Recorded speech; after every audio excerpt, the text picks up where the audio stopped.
Ethan said he was going to come back and do a content cop again, and everybody was theorizing who it was going to be on. And in my private chats, it settled on either me or Ethan, although I don't think I'm a large enough figure or that as much that he would cover. And he did a content cop on Ethan. Destination, the beach is surprisingly dangerous. Consider the thing in our defense, like, actually, Hila's not a baby killer. Look at the description. Thanks for the creators who helped put this together. Hassan, Denims, Sean DeBlack threatened to kill me, by the way. Never got banned from Twitch for it. Frogan, Kirk Honda, Psychology in Seattle, Noah Sampson, Matt Lieb. Oh my God. This might be the most soy cast of people I've ever seen in my entire life. Matt Lieb is an insane, radical, crazy lefty dude. I think it's Francesca's husband, but like, holy shit. Actually, accusing Ethan of killing his dog is maybe too far, because they have mobilized such an insane... Would you be happy if we did a content cop on you? Well, I mean, obviously, I don't think anybody wants a content cop done on them. It's just sad that that Ethan is now under attack by like the entire world of online politics slop because he, I guess, doesn't repeat the pro-Pally talking points verbatim, so it's not enough. So now he's going to be cast as basically an anti-Semitic, or not anti-Semitic, but I guess a pro-genocidal insane person for the rest of his life, and this is just going to contribute to that. Harassment group that anybody who says any fucking thing, they will attempt to ruin their lives. And once again, I'm the crazy one. It's not bad enough that I have this group of people. What we do here is go back.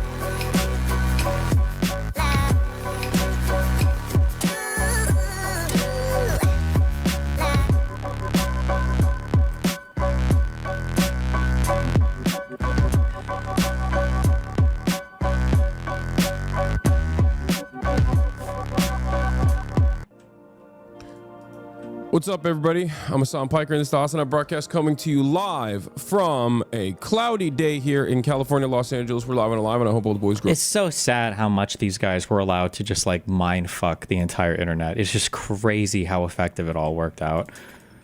Jesus. And MBs are having a fantastic one because today's a beautiful day. I have a very important announcement. I've finally done it. I watched Ethan Klein's content nuke, and I'm not going to call it context puke as I normally do, because the reality of the matter is it was brilliant. Nothing was out of context.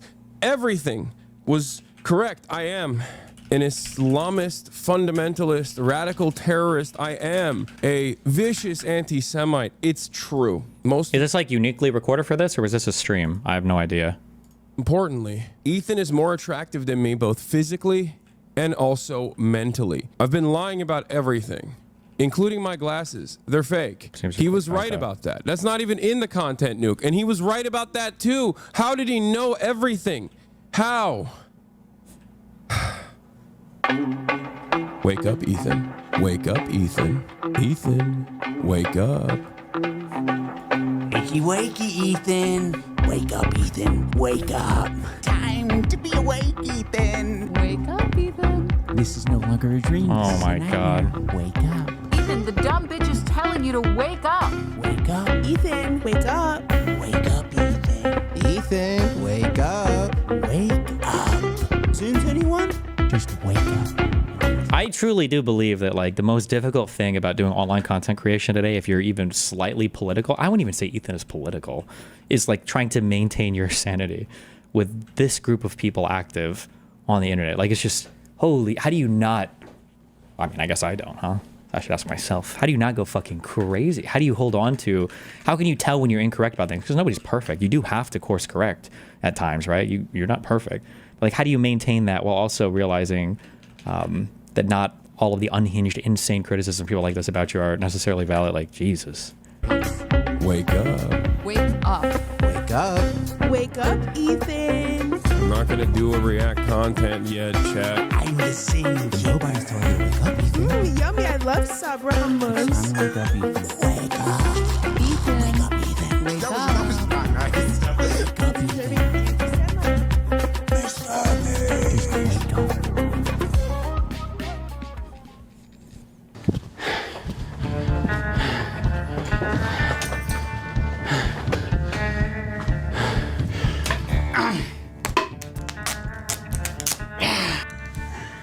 All right. I didn't plan on making a content cop on H3. It sounds very stupid even saying that. H3 content cop, Idubbbz. Ethan Klein's out of control. And then you should do a content cop on Hassan Piker. Content cop on Sargon of Akkad. If I would imagine this in 2016, I would have been like, oh yeah, if I ever do that, it's gotta be because I lose the plot. Well, it turns out it's not me losing the plot, it's Ethan. He's the one who fucking attacked first. My good fucking friends who I stood by after all these fucking years can't find a spine to speak up. So go fuck yourself. I agree. All right, guys, I'm going to tell you a story about Ethan Klein. I know some of you have been following him, but there's a lot of people who might not be familiar with the background, with his podcast, with what's been going on over the past couple of years. So Ethan, as you know, is Stop with the linking of his thing where he says he's gonna quit. Why do you guys take every fucking bait that you see on a YouTube podcast? Please stop spam linking and talking about this in my chat. Yes, H33 has a title coming up later on saying that he's quitting YouTube. It's probably a troll, it's probably a bait. Why do you guys post this in chat? Be like, oh my god, you're quitting? Stop, Jesus. a content creator who has a podcast where he says all sorts of outrageous stuff. Sometimes it's fun, sometimes it's fucked up. He's had shows with all sorts of different controversial characters. He's had a show with Trisha Paytas. He's had a show with Hassan Piker. In doing so, he's gathered a ton of different audiences. Now, in his podcast with Hassan, Leftovers, they would mostly talk about surface level progressive shit and make fun of right-wingers. And you're telling me he didn't flick their dick once at least? Oh, that's 100 shavers, you trans women. I say, oh no! And it was mostly that until they actually had to reckon with a very serious topic. I would say that Hassan was very well equipped to talk about... Wait, I unironically don't think he mentions at all why Frogan actually got banned. How could you know that? This came out like 7 minutes ago. This is an hour and 6-minute video, Just Brandon. Why would you even type that? How could you possibly know that? That topic. Palestinian people living in the West Bank are subject to these horrific conditions, horrific living conditions by the state of Israel, America's greatest ally and the only democracy in the Middle East, if you ask Republicans and even liberals. Well, that Dancy invented was so kick-ass. Israeli settlers are trying to evict Palestinian families in occupied East Jerusalem. The United Nations says that that may be a war crime. It literally is. I was just eating the toppings, and the pizza looked like a burn victim. It was all disgusting. I don't know if you can make that joke in 2021. Why? It's insensitive to burn victims. I think it's I'm reading the transcript, retard. What? Here, come back in 1 hour then. Why would you fast forward through the transcript to tell us everything that's going to be in the video? This is so fucking retarded. Stop. Jesus. a good analogy. It's a powerful image. Ethan was not prepared for this. Ethan, the whole time, is more of the goof guy. And that's fine, you know, we don't expect Ethan to be an expert on the topic. Ethan was obviously caught in this tricky situation where he is extremely sympathetic to the Israeli cause and what's happening to them. His wife's Israeli, she served in the IDF. He obviously likes the state of Israel. On the other hand, he's just got done capturing a massive progressive audience who are very politically savvy. They follow Hassan. Hassan is strictly a political streamer, so this is something they're very keyed into. So when they see... I like how our opening is literally, well, let's explain Ethan's motivations. So Ethan's motivations are that his wife is Israeli and he's sympathetic to the Israeli cause.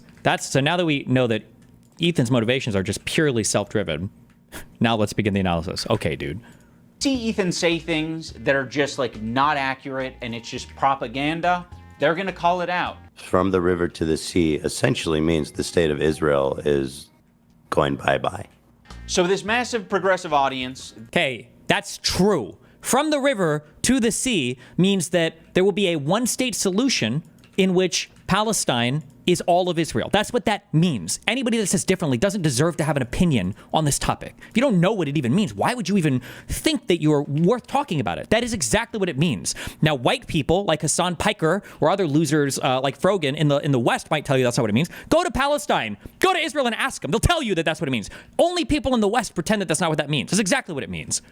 That Ethan has, adopted over the years. They're becoming increasingly critical of his position because now he's talking about it not on Leftovers. He's now talking about it on his podcast. What I want to do is show you guys how I see Israel, because you don't see that. When you listen to Hassan and you hear all these fucking mega lefties talking about it like it's some super racist, crazy, like Jim Crow style of society. Like, I can't wait to show you guys. The other day, Bibi fired a really good guy that a lot of people are pissed about. Where it's going to be the exact same clip. There's no political analysis. There's just never any real political analysis, ever. There's never any real political analysis. It's always the exact same thing without even taking into account the fact that Ethan, well, maybe he'll say, who knows, maybe he'll say it. So Ethan is having this back and forth with his liberal audience, leftist people online, progressive content creators, Hassan, all of these different people. He's finding new people every day, basically, to get in fights with. Of all people, this guy, Matt Lieb, Frogan and Denims and all these dipshits. Just as a quick thing, okay, because I'll just start Googling and sharing sources, since all these fucking retards are so uneducated and so fucking ignorant. And if you even cared about any of these issues, you wouldn't treat it as like the little drama slop football that these loser fucks do, okay? The guys who pray for dead Palestinian and Israelis so they can make more internet slop content about it, okay? Give me 2 minutes. We're reading this. November 5th, 2024, Benjamin Netanyahu fires Defense Minister Yoav Gallant, who is their head military guy, all right? Benjamin Netanyahu, the prime minister in Israel, that's their head leader guy, okay, fires Defense Minister Yoav Gallant, replace him with Israel Katz, okay? Israeli Prime Minister Benjamin Netanyahu on Tuesday dismissed his popular defense minister Yoav Gallant in a surprise announcement that came as the country is embroiled in wars on multiple fronts across the region. The move sparked protests across the country. Netanyahu and Gallant have repeatedly been at odds over the war in Gaza, but Netanyahu had avoided firing his rival before taking the step as the world's attention was focused on the U.S. presidential election. Netanyahu cited significant gaps and a crisis of trust between the men in his Tuesday evening announcement. Quote, "In the midst of a war, more than ever, full trust is required between the prime minister and defense minister," end quote. Netanyahu said, "Unfortunately, although in the first months of the campaign, there was such trust and there was very fruitful work, during the last months, this trust cracked between me and the defense minister." In the early days of the war, Israel's leadership presented a unified front as it responded to Hamas's October 7th, 2023 attack. But as the war has dragged on and spread to Lebanon, key policy differences have emerged.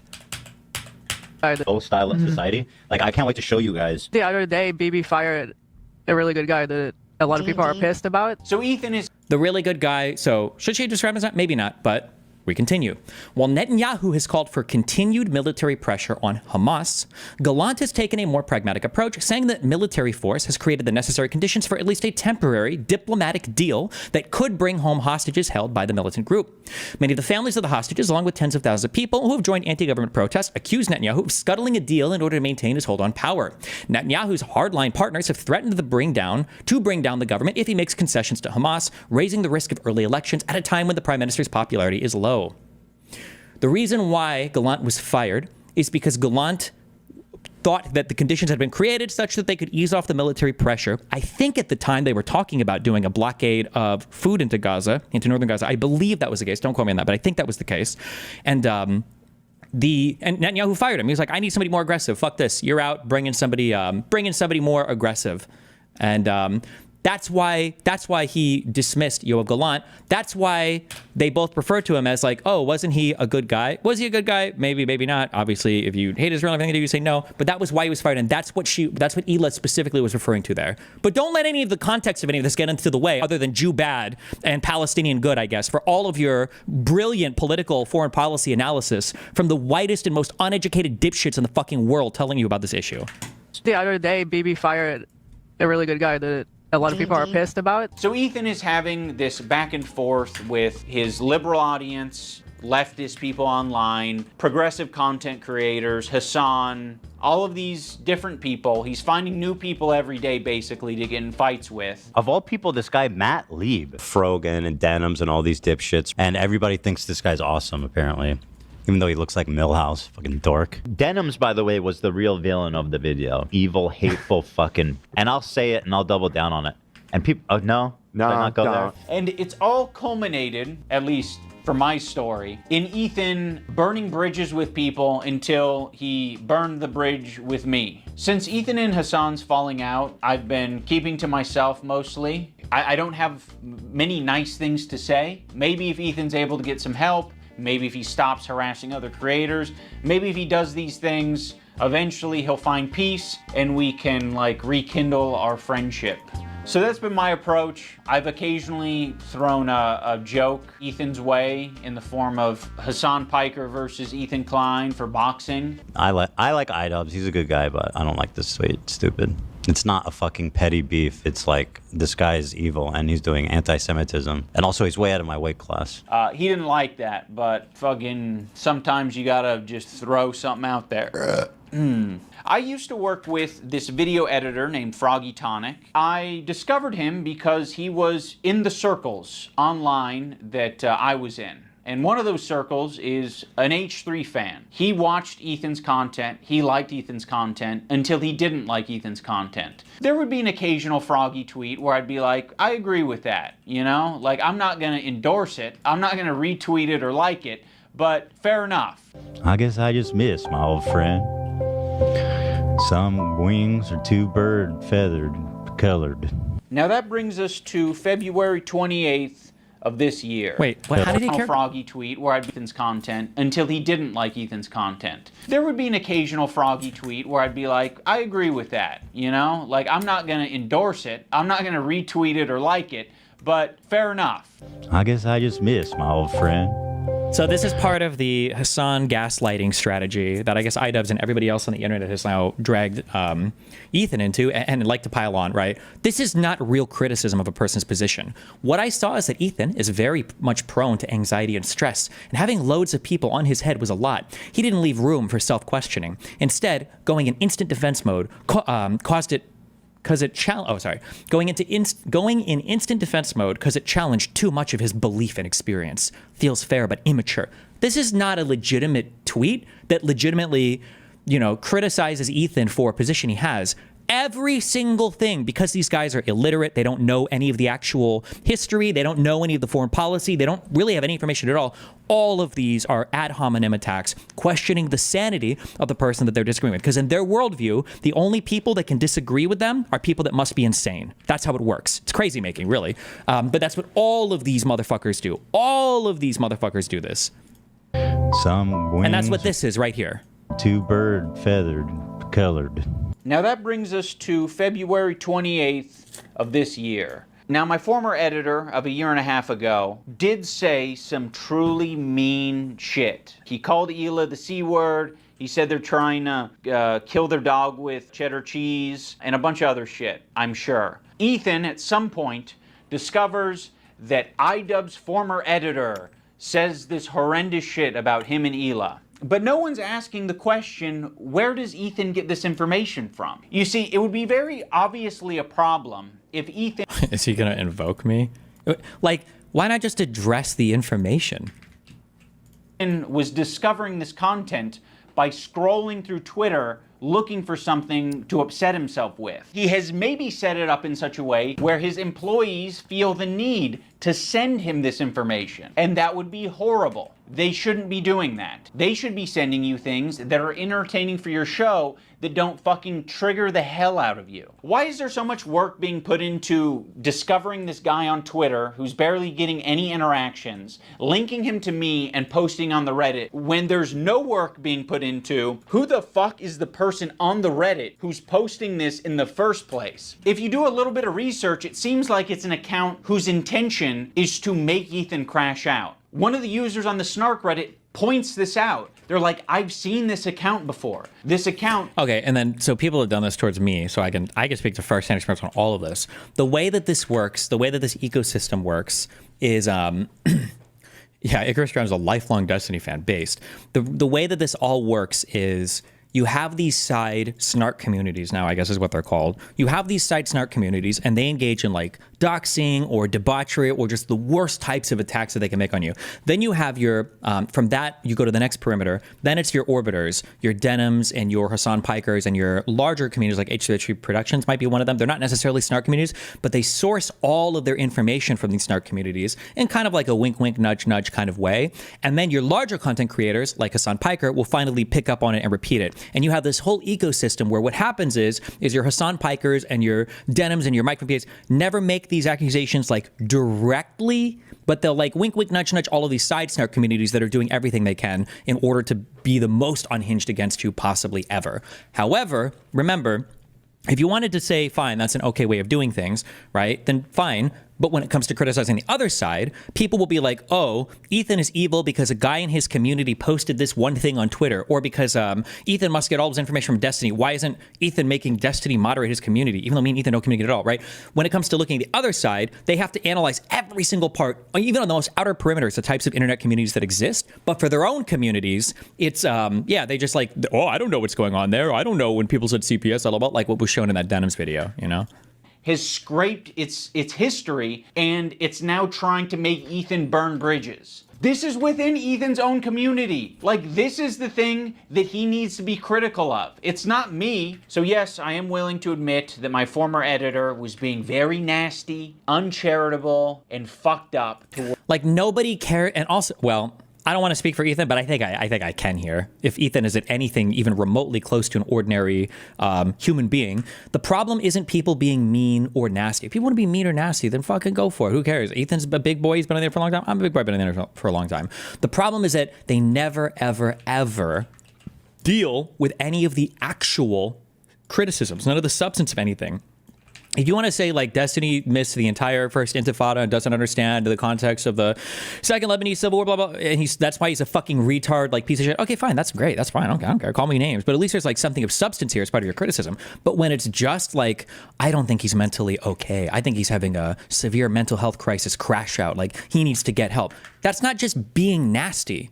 Like, and it's the same thing that people used to say when it came to girls and black people in video games when it was 2016 time. And they were like, why do black people care if you call them the N-word? Or why do women care if you're sexist? White people get insulted all the time. Yeah, but it's not the same kind of insult. And you know that. You know that you're being a retard when you're making this argument. But they've transplanted that argument one-to-one onto here, and they think it works.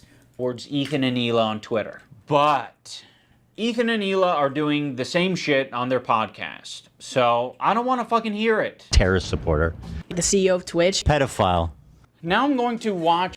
Except, and it's not the same thing though. One, Hassan is a terrorist supporter. Verbatim, he's literally said it. Maybe Idubbbz has lost the ability to critically analyze any content, but Hassan wouldn't even disagree with that. When you say, do you support terrorists? He'll say, well, wasn't Nelson Mandela a terrorist? Implying that it's okay to support some terrorists. He's verbatim said this on multiple streams. He said he supports Hezbollah. He says that he was sad that Nasrallah died. Like, he said this verbatim. You don't have to guess. This isn't even a smear. This isn't even slander. It's literally what he's explicitly said.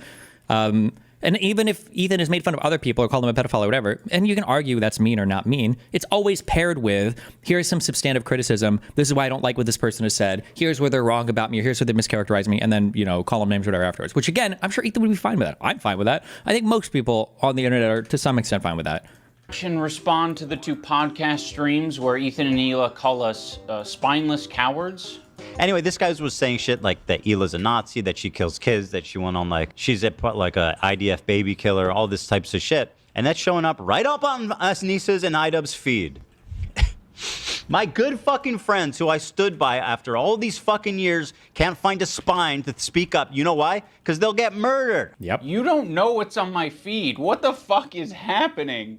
This is it too. Also, this is the crazy making, right? Well, I've never seen this before. I have no idea. I don't even know. Even though, you know, just earlier, Idubbbz was literally saying, "Oh yeah, I saw them fighting on Twitter. Oh yeah, I saw some of those tweets that he was copy pasting from that Froggy, whatever the fresh. I don't know what the fuck that guy's name had like 7 likes." You're telling me you're seeing stuff like that, but you had no clue? They always do this. Oh, I didn't see any of that. I have no idea. I don't know what you're talking about.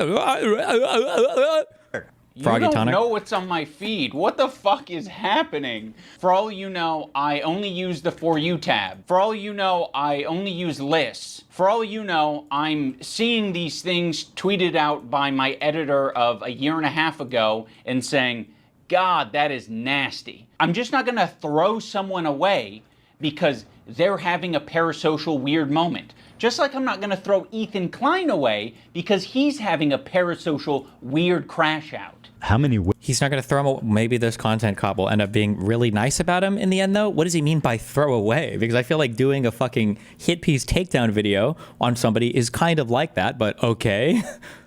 Women I fucked. Hassan, by the way, thousands. Yeah, thousands. Let me ask Galia. These shoes do not go. I'm sorry. Oh my God. Hassan's the type of dude who watches himself in the mirror when he has sex. Watching me on a 30-second delay on your stream. Wait, that's what I'm... Wait, how does he know I'm watching already? Because you've been talking about it for the last 5 minutes. It's not a fucking petty beef. It's like, this guy is evil and he's doing anti-Semitism. These shoes do not go. I'm sorry. There are many people, I'm sure, who have unfollowed you for the things that you've said and done. And I'm sure there are even more people who have stayed following you because they don't want to throw the baby out with the bathwater. They don't want to throw someone away because they've had some hard moments. We're all fucking human. My good fucking friends who I stood by after all these fucking years can't find a spine to speak up. You know why? Because they'll get murdered. And what you're saying to me is that I'm a bad friend and I'm a piece of shit. I'm spineless. I'm cowardly because I am following someone on Twitter. Because they have mobilized. And it's not, remember again, the standard, right? Like, oh, you're just mad because I'm following somebody who continues to engage in, oh, you're just mad. But when it's the other side, right, they're like, I need a full disavowal of every single thing, right? To do it for, I guess, to make it about myself, because I love doing that, right? If, in this perspective here, people are criticizing Ethan because he expects somebody publicly to defend him or say anything, you know, condemning some of the behavior, but you know, it's like, well, why would you expect somebody to say that? Meanwhile, when my fucking drama slot lawsuit shit has dropped, people are going to my girlfriend. People are going to every single person in my personal life saying, like, people who aren't even public figures, right? You need to do a full disavowal of you need to make public statements about how much you disavow, even if even for people that aren't even really public figures. So again, they'll say these things like, well, what do you expect people to do? Maybe they're just watching, they don't want to say anything. But if it was about like anti-Palestinian stuff, or whatever, they'd be like, why haven't you made a public statement about this? Why haven't you publicly declared support for or said this particular thing? It's never, ever, ever the same standards. It's never the same standards on both sides. Such an insane... Yeah, remember their number one fucking calling card for shit like this. There's no such thing as a table with nine ordinary people and one Nazi. That's a table with 10 Nazis. That's what they say. These are their slogans, right? Following someone on Twitter. Because they have mobilized such... Well, remember, I'm sorry, there's just so many examples of them doing this. Following someone on Twitter is about... Remember when PewDiePie gave a shout out to like fucking 100 YouTubers or some bullshit at the end of some video, and people went into one of the guys and found that he probably posted like Nazi propaganda slap dog whistle shit, and that was enough to call PewDiePie like a full-blown fucking Nazi? There was like this whole two-year period on the internet where PewDiePie was considered a full-on fucking Nazi because of this. Like... I am following someone on Twitter. Because they have mobilized such an insane harassment group. It's not bad enough that I have this group of people harassing me and everyone in my life. It's that people outside of this group, journalists, creators, are actively participating in this gaslighting to make it seem like I'm fucking crazy. I mean, I don't know what he's getting at here. Like, yeah, people are gaslighting you. A lot of people gaslit me when I apologized. That was actually like the #1 type of harassment I got, was people gaslighting me and taking my newfound woke ideology to its extreme. I've probably done and stood by Idubbbz and Anissa more than anybody. I've stood by them when all the... And it sucks too, and this is a hard thing as well. Now Idubbbz is doing it right now to Ethan, right? Is you can't point out the things that you do for anybody because people will just like say, oh, what, you want to be a fucking, you think you're a fucking angel? Or, oh, so just because you were nice to them, that means you can treat them like shit? Is that what you're saying? That because you're nice to somebody one time, now you get to treat them like a whore? Like, no, what the fuck? Are you serious? The internet hated them. I don't like that Ethan brought this up because it makes the relationship feel very transactional. See, there it is. You can't, I've thought about this exactly because there were some things that I wanted to say. I was like, I can't even say this on screen. I can't even talk about how many careers I've built from all of these other people, or how many times I've like looked the other way on certain things, or how many times in the middle of the night in my trip to Amsterdam, coming onto Discord because I saw that Prime Kai's was getting like bullshit ass canceled for some accusation that wasn't remotely true, with nothing to gain for myself to come out of him, when I cited as the only person on the internet with like chud logic. I don't bring it because what the fuck is even the point, right? Because people are like, oh, so you think that they owe you something now? They think, no, what the fuck? So I can't say anything? Like, I like to view it the way they do in court, okay? If you're going to bring up negative character evidence about me, well, fuck you. I should be allowed to bring up positive character evidence to rebut your characterization of me. If you don't want to talk about my character at all, and you just want to focus on the arguments, which they never do with Ethan, then fine, then focus on the arguments. But if you're going to sit here and impugn my character over and over again, well, of course I'm going to bring up things that I've done that are nice to people. What the fuck? Fuck you. But then if I do it, you say all of a sudden I'm angel making myself? Well, aren't you devil making me by accusing me of being mentally unwell, right? It's unhinged. Like, you know, we're just meant to support each other online despite regardless our what we own say or do, morals or principles. But I'll say this, I don't think they're fucking any friends of mine. And certainly I don't think they're any fucking friends of mine based on the text conversation I had with them too before I even talked about it. So I have nothing. I don't need any fucking... And like, listen to, oh, it's just so much. It's all of these tactics. Everybody does all of this, right? Remember that, remember before... because they want to live in all the worlds at the same time. Remember before, what did Idubbbz say? Idubbbz said, I didn't even know anything about this. Like, I didn't see any tweets. Like, I didn't really know who was talking to who. I didn't have any information about this. And now it's, well, maybe I didn't want to say anything because these are about my personal morals. And these are about my morality. Well, what the fuck is it then? So then you did actually agree with these things and you didn't want to say anything about it because you do think that he deserves to be called these. Like, just say that then. Own the argument at least. Own whatever the fuck you want to say. Own it. Halfway friends, man. I thought the text conversation that I had with him was very empathetic. I basically just said, like, I know you and Hila are experiencing a ton of harassment, and I essentially empathize with that, and I think there's something positive to get out of the conversation. But he... Oh my God. Is he gonna leak those text messages? I had some people say, I've had all sorts of varying responses to all sorts of dramas I've been in, especially my last one. I am so curious what that fucking text message looked like. Hey, I know you're getting a lot of heat right now from people who are crazy, making you, gaslighting you, calling you literally Hitler, and making cartoons and sharing them of your wife murdering Palestinian children indiscriminately. But I think there's a lot that you could learn here. And I think you really need to take a step back and listen to the criticisms. Like would Idubbbz have accepted that? Hey, maybe the fact that your wife does fucking OnlyFans is a crazy feminazi fuck. Maybe that's the reason why you've gone so SJW, Idubbbz. Do you think he would have accepted that type of feedback in the heat of people like Sam Hyde and all these other people making what were truly disgusting attacks on Idubbbz and his character just because of Anissa? Like, do you think he would have been okay with that feedback? Like, it's so fucking insane. It's so stupid. Holy shit. With that, and I think there's something positive to get out of the conversation. Oh, God, fuck, it's so much. Yeah, that somebody in YouTube chat brings up. That's true.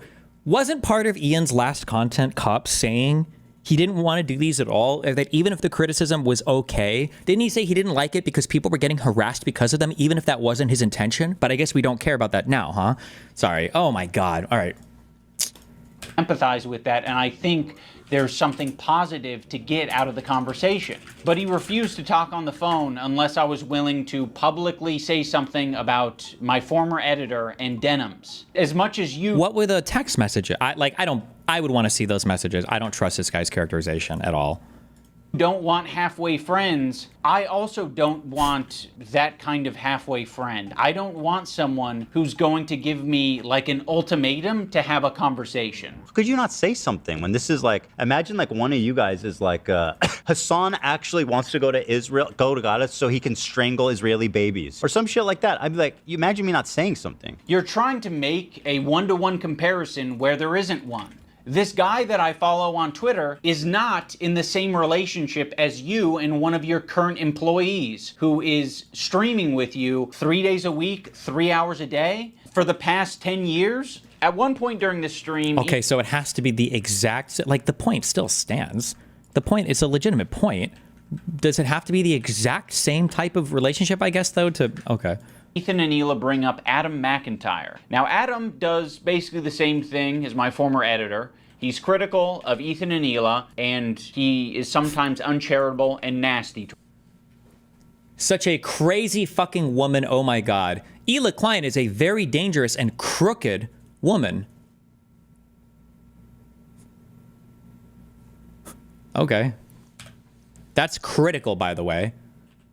Criticism usually it would imply some sort of actual substantive criticism. This is just ad homs and making fun of somebody, but okay. Today, for the past 10 years, at one point during the stream, Ethan and Hila bring up Adam McIntyre. Now, Adam does basically the same thing as my former editor. He's critical of Ethan and Hila, and he is sometimes uncharitable and nasty towards them. Adam McIntyre needs to just, like, disappear. That guy is a piece of shit, like, of the lowest order. I never even stood by him when he talked bad about Trisha having a kid and called him like the spawn of Satan. He was supposedly on our side. I would never be... It's so crazy. And you're going to sit here and tear these people down and amplify all of the ad homs made against them. I'm not even going to mention the crooked woman. I don't know if that's a Jewish dog whistle or not. But then any times when he says, like, I don't know why this person is, like, going so hard on me. Like, I've literally, I haven't sided with this in the past, or I've been okay with it. Like, that's... You're not even allowed to bring that up? Give me a break. About Trisha having a kid and called him like the spawn of Satan. He was supposedly on our side. I would never even co-sign that. I was disgusted by that statement too. I remember when he called her kid the spawn of Satan. I never said anything and like I was that. supposed to be like cheering on, but I wasn't going to cheer that on. That's disgusting. Why do you forget that he called her children, which is something we would never do, the spawn of Satan? It's disgusting. And a piece of shit of a human. It's just incredible who ends up being the good guys in this story. You know, it's really something. Unfortunately, well, I don't even think that was about Ethan. Wasn't that about the people who decided to speak up and say something? But whatever. They never made a statement. They never said that they disagree with his statements about Trisha's baby until it's useful. Like, what is it, 3 years later? Like, I mean, you're talking about it like you were aware of it at the time and that there was some amount of pressure or enthusiasm for you to get down with that. And what it sounds like to me is that you did see it at the time and you were like, ooh, I don't like that. And you didn't endorse it and you didn't fuck with it. Huh. It's almost like that is a fucking identical situation to me. It's just incredible who ends up being the good guys in this story. You know, it's really something. So yeah, the reason I'm bringing this up is because they're trying to like paint themselves as the good guys and they're saying like, yeah, we strongly disavow things that are said, even about our enemies. We are the most immoral people on the internet. My guess is going to be, and I don't know because I don't follow their stuff, because I just don't watch history a lot, and I never did in the past. My guess is going to be those things weren't like on the fucking apocalyptic scale as the online Ethan hate, and this was just like a comment made in the, like, as part of their fighting with the Trisha. Although I don't know about the Trisha shit because like I said, I don't know anything about that. But it's possible that maybe they should have said something more here too, maybe. But also, these guys are doing this thing as well where, remember, they're saying things like, oh, well, like, I just didn't say anything. But oftentimes, it's not that these people aren't just saying anything and you know they disagree. It's that they aren't saying anything because they do agree. And I think with Idubbbz, I mean, now we're going to see that's obviously the case. It's not like he wasn't saying anything because he disagreed but he didn't want to get into it. He approved of it because he thinks that side is righteous and they are right to go in on them as hard as possible. Unlike Ian and Anissa, who are fucking keeping to themselves. Also, why the fuck does Olivia get the pass? What a fucking asshole for putting you in that position, Olivia. You're friends with him. And you don't have to say anything, but like, what a fucking piece of shit. What a bad friend to put you in that position just for some fucking clout. It gets people angry at you, like, oh, how can she be friends with him? Which is total bullshit, okay? Olivia did not do anything. And I want the pass.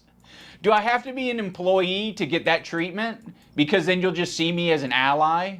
Or is it because Ethan is afraid of wrongful termination accusations and lawsuits? And also, I don't mind putting my friend Olivia, who's apparently my real friend, in a terribly weird, fucking uncomfortable situation where you end up getting hate for no reason.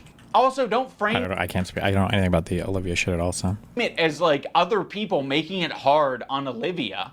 You're making it hard on all of these people. Please acknowledge your role in this whole fucking thing. Like, it's crazy how warm Ethan is to Olivia and saying how Olivia is essentially just a victim in this whole thing. It gets people angry at you, like, oh, how can she be friends with him? Which is total bullshit. But me and Anissa are spineless. Ethan, your whole system is scrambled. My intention isn't to throw the employees under the bus. Like, you guys serve as the fucking foundation for calling out Ethan's hypocrisy on the whole subject. And I know that you guys have probably pushed back against Ethan over the years. How often are you supposed to do that? Do you have to do that every fucking week? It kind of seems like it. And that's exhausting. I don't want to confront my boss. It's not my fucking job to confront my boss and say, today's segment on rapists and pedophiles on Twitch was not like my favorite segment to be a part of. Yeah, friends like these. Oh, yeah. And our other good friends. Yeah. Anissa and Ian. Thanks, Anissa, for standing up for your girl. I actually stood up for you so many times, because, like, why would I not? It was crazy. Yeah, why would you not? I mean, if that's truly what you believed and you weren't just going to use it later. Of course I was going to stand by you. That's insane. It's absolutely insane and disgusting. But now you choose to hang out with people that would have a problem with you if you defended me. I'm not going to assume that Hila knows, but I'll say it for anyone who doesn't know. Anissa is half Lebanese and half Irish. For anyone unfamiliar... Oh my God. Oh my God, bro, are we really playing half Lebanese? What does that even mean? What is the relation there? Give me some lineage. What, she had like a great-great-grandfather who was born in Beirut, who was like a British, like, what are we, oh my God, kill me, bro. Kill me. The Irish have been on the receiving end of a lot of oppression and genocide. On the part of the Lebanese, they've received a lot of oppression and attacks from the IDF. So Anissa is very well familiar with the propaganda and the Really? She was alive during the potato famine? She was alive during the, like, are we really, these are the claims to being intimately familiar with genocide that we're going with right now? Hello? Okay, dude. Yeah, what are we breeding? Like super genocide victims? What the fuck is this comparison? How gross. Kill me. Shit coming out of Israel. Choosing now, out of all the times, to be like, please defend me. No, we're not gonna fucking defend you. Rudy was saying that Palestinians are taught at 2 years old to kill Americans. Do we have that I one? mean, like just the other day, Bibi fired a really good guy that a lot of people are pissed about. He looked mean.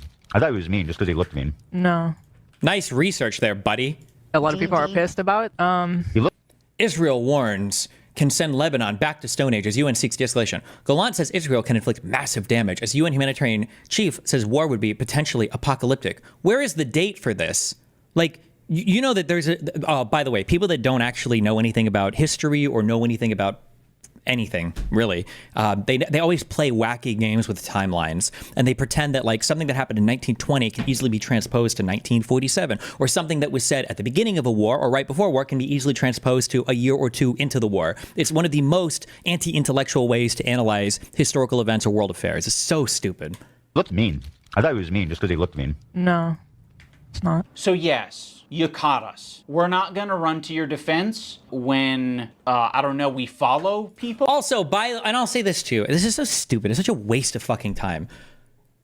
Nobody needs you to defend them ideologically.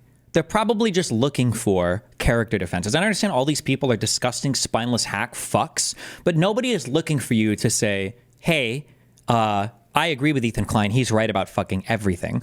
What they would probably be looking for, is just something along the lines of like, wow, Ethan and Hila are saying a lot of stuff right now that I don't necessarily agree with relating to the Israeli-Palestinian conflict, but I really wish people wouldn't go so hard on them personally. I think it's a little bit gross that people are going in on them like this, and regardless of whether we agree or disagree on this particular thing, I just don't think it's right that people are making these types of attacks. That's all people are looking for generally. And you know this, because I'm sure you feel the same way about all the Anissa accusations. You should know this intimately. And I guarantee you, without ever having spoken to Ethan in my life, this is how Ethan feels about this. He's probably, I doubt he's looking for people to be like, I agree with Ethan Klein, and every single fucking thing, I agree with all their takes and all different. It's probably just more like, hey, people are being a little bit fucking unhinged. Well, we be following. That's one fucked up thing that you can say about Anissa and I is when we're on Twitter, we do be following. So The problem. okay, if you want to hang out with those people and have no spine and not stand up for another girl that stood up for you, enjoy your new friends. She's friends with people like Denims. I know. In her chat, Yeah, which I'll she's show. friends with Denims Denim. is actually participating in this whole child protective service lie. Yeah, Which I'll and if show you you're guys friends with instead. them, then you're seeing what they're saying. You'll notice that Ethan and Hila start talking about this Denims character. Originally, the complaint was about my former editor. He's been chatting shit about Ethan and Hila for the past year at least. They only care about it now because... Doesn't this kind of feel like high school drama attitude though? Yeah, but I mean, like the largest figure in this side, right, is Hassan Piker, right? Who is he approaches these kind of like international politics or political disagreements as you would if you were like TMZ or doing drama slop content, basically, right? Because Hassan isn't smart enough or educated enough to respond with substance to any of the points that people bring up. So he has to turn all of it into these like wacky and crazy ad hominem attacks. Because I guess it was spoon-fed to them via their Reddit that's clearly looking out for them. Now, I'm not going to sugarcoat it, where we are friends with Denims, but I would say it's the same level of friendship that we had with Ethan and Hila. It's like kind of an internet friendship. We think that she's a good person like we think Ethan and Hila are good people. Kind of a tricky situation. How can you possibly think that they're both good people at their core? People can have crash out moments. People can say things that they don't mean. People can say things because they want internet clout and attention. I don't know, I think they're both probably guilty of saying things that they don't mean for internet clout and attention. Like it's all the same. It's all the both sidesing. It's all the everybody makes mistakes, and you know they've both said things that maybe they shouldn't. And LOL, it's always this. Right now, one's a little bit more fucking nasty to me than the other. I just don't see how you can be my friend and also be friends with someone like that. Well, you can't. So I already forgot about you. I actually have a lot of friendships that are kind of that way, where it's like, you know, one of the friends doesn't... Bullshit. There is zero chance, this is a lesson, by the way, that I had to learn somewhat recently, I guess, is that you shouldn't have friends like this. If somebody is able to maintain like a super positive relationship with somebody that is just an unhinged hater of yours, not somebody who disagrees with you, but like that's a level of self-respect that you should have. You should say, I don't want to associate with this person anymore. I'm good on this. I don't need to be friends with this person. I would be shocked if Ian is friends with anybody who says that Anissa, the OnlyFans whore, is the one who changed Ian's mind about everything politically. I would be shocked if he was still friends with people like that. I would be shocked if Anissa would be okay with it, and I would be shocked if he would be okay with it. There's a difference. He's living in both worlds. Like, oh, I'm friends with people who have disagreements. Why can't you be friends with people who have disagreements? We're not talking about simple disagreements. We're talking about unhinged levels of ad homs and personal attacks for months, years at this point. Fuck with the other friend. But there is someone in the middle. Like, listen, oh, you just don't fuck with the other friend, LOL. So I already forgot about you. I actually have a lot of friendships that are kind of that way, where it's like, you know, one of the friends doesn't fuck with the other friend. Aren't you friends with Myron? He's 10 million times worse than Denims. I'm friendly with Myron, but Myron is literally like one of the only people I've actually met online who will actually, you know, like stand up for somebody and say like, oh, you know, this guy's a friend, even if he makes a mistake. I think he actually had a thing. I didn't show it on stream on his streamer. Where he was talking about my related situation. And he was like, hey, listen, if a friend fucks up or does something, you talk to him privately. You say, hey, bro, you fucked up. You know, I disagree with this, but I'm not going to come out and like publicly trash you for it because there's no reason to do it. And you know, like when a friend, it's that one quote, right? When a friend makes a mistake, the mistake is a mistake, but the friend remains a friend or whatever. But internet content creators are so clout poisoned and so internet community mindfucked that they're incapable of having this position. It's impossible. Friend, but there is someone in the middle who kind of fucks with both of them, but separately. Didn't Myron shit on Melina when you two were married for her Instagram and OnlyFans stuff? Not only was it not Myron, it was one of their employees. And Myron got so upset over that because he wanted me and Melina to come on and wanted to maintain good relationships with us that he made that employee apologize to Melina and me over that incident. So There's some that way where it's like, you know, one of the friends doesn't fuck with the other friend, but there is someone in the middle who kind of fucks with both of them, but separately. Yeah, there's a lot of friendships that are like that. I'm not like you say this is. I'm sorry, I can say this a million times. I want to know how many people he's friends with that have shit on Anissa and him for the OnlyFans related stuff. I want to know if that number is more than one. I'm like, or is more than zero. And by the way, nobody would blame you also for not being friends with those people. That would be the most understandable thing in the universe. I'm not gonna make you guys like meet up and kiss or anything. I get it. You guys are in fucking... You're either my best friend who's deep-throating me to the base of my cock, or you are Satan. You're the devil. The last thing I said to Anissa, we were texting before I ever talked about it. She's like, I don't care about this guy. He's a nobody and, you know, blah, blah, blah. And I said, well, then you'll have no problem publicly denouncing it, right? Mm-hmm. And then from there, the conversation ended. She never replied. Ethan, you can't even phrase it in a way that doesn't make you sound like you're being coercive and shitty. Well, then, you should have no... Coercive? Are we really co-opting the language of rape for every single fucking conversation we have now? Coercive? Like, what's next? You were asking her to non-consensually ask them to disavow somebody? Like, come on, get coercive? What are we talking about here? Problem publicly denouncing it, right? Does that sound like a friend? It kind of sounds like something a powerful villain would say. But it was so funny how she immediately went to comment everywhere, like on our subreddit. She immediately had to comment like, oh, he doesn't work with us anymore. Then but that was it. That's all she said. But then say that you don't Okay, do you have agree. anything else to say for your friends though? One of the reasons Anissa was so quick to clarify things in your Reddit is because your Reddit was already talking about who this editor is. And they were spreading misinformation that it was our co-host on our podcast, Uncle Dane. So yeah, the last thing we mentioned that it was 7 upvotes, 0 upvotes. Was talking about who this editor is, and they were spreading misinformation. What? Yeah, he is on a podcast with them, but honestly gets no views. The most upvoted comment, no, the other person on the podcast is someone else. Like, it's literally, oh my God, dude. That it was our co-host on our podcast, Uncle Dane. So yeah, the last thing we wanted is this guy getting pulled into this mess, and you guys don't give a fuck. Would it have been nicer and more supportive to say, we don't agree with the things he's saying and we support Ethan and Hila? Sure. Like, yeah, that would have been a nicer thing to say. Our silence means something. It means that we would like to pause this relationship until you figure your shit out. Okay, then just say that, because you're contradicting yourself then. So then it never, okay, so then Hila was regardless of what you think about Hila, she was 1,000,000,000% correct. Hila was right then. This isn't about you, disavowing as much as you feel like you comfortably can. It was that you agreed with what the other person was saying. That's what this is about. And that's what you're just saying now, right? He just said it.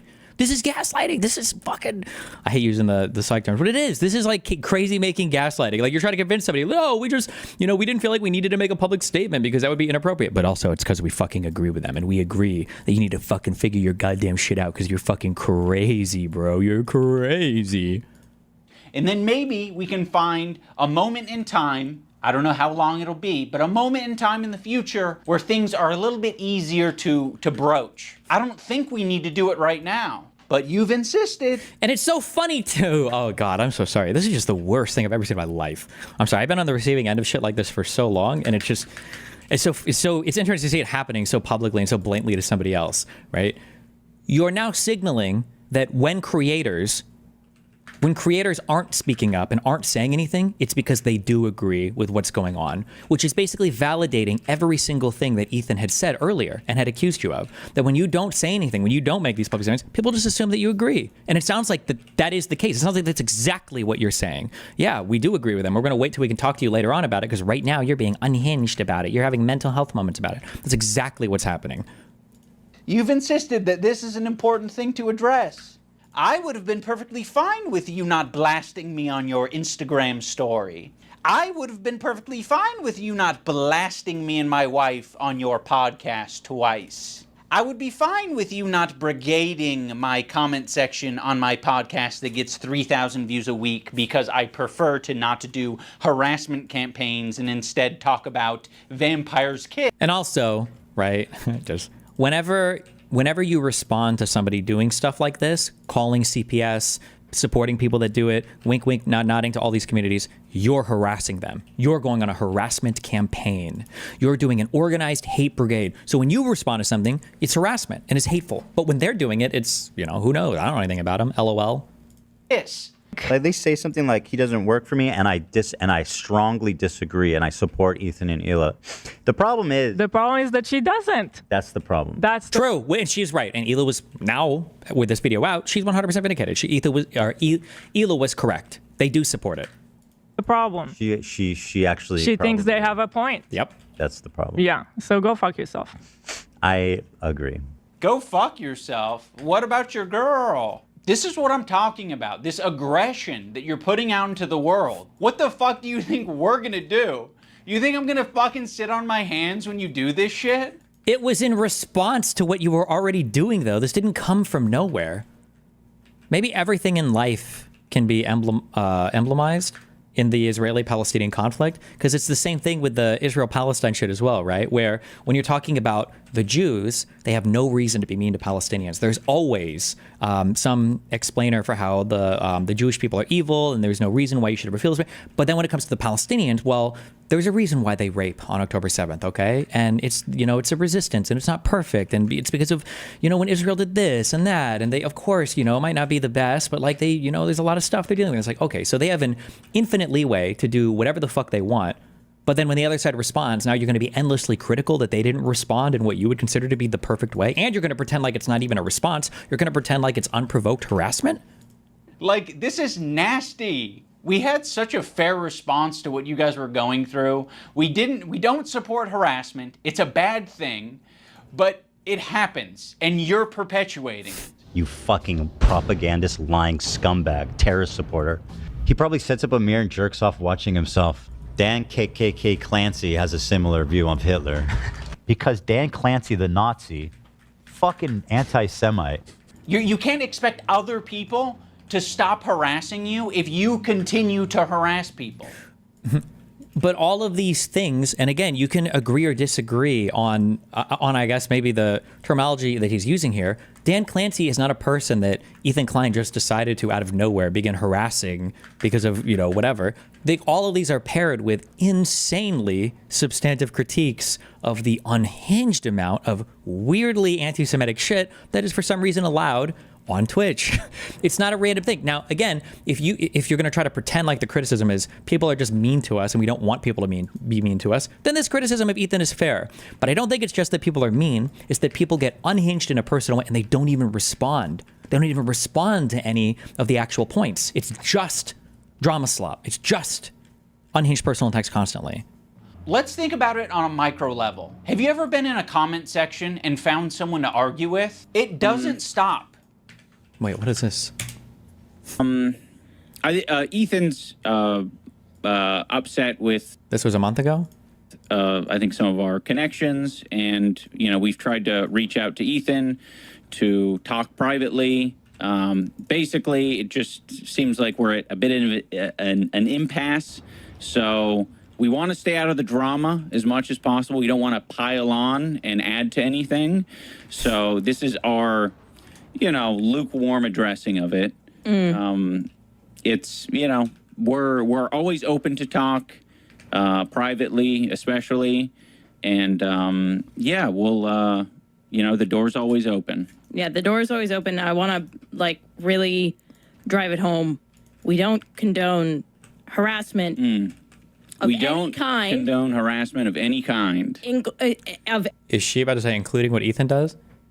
Any kind, okay, period, which is why we have not stuck our foot in any of this, because it is not productive. I don't think it's helpful, and these are real people who have real feelings. Oh, so how long did he work on this content cop for? Aren't these usually months in the making? So you're telling me that he said this at the exact same time he was working on a content cop, or did he just decide to a week or two later? And then what, did we change minds then? Did we say, you know what, actually, maybe some harassment is good. Maybe Ethan does need to be harassed a little bit.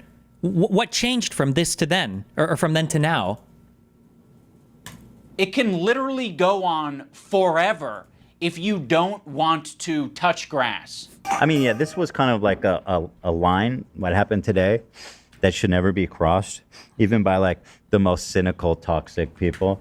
It's going to have ramifications in terms of how I conduct myself. In terms of these fair weather friends who are so happy to be friends as long as they're getting something out of it.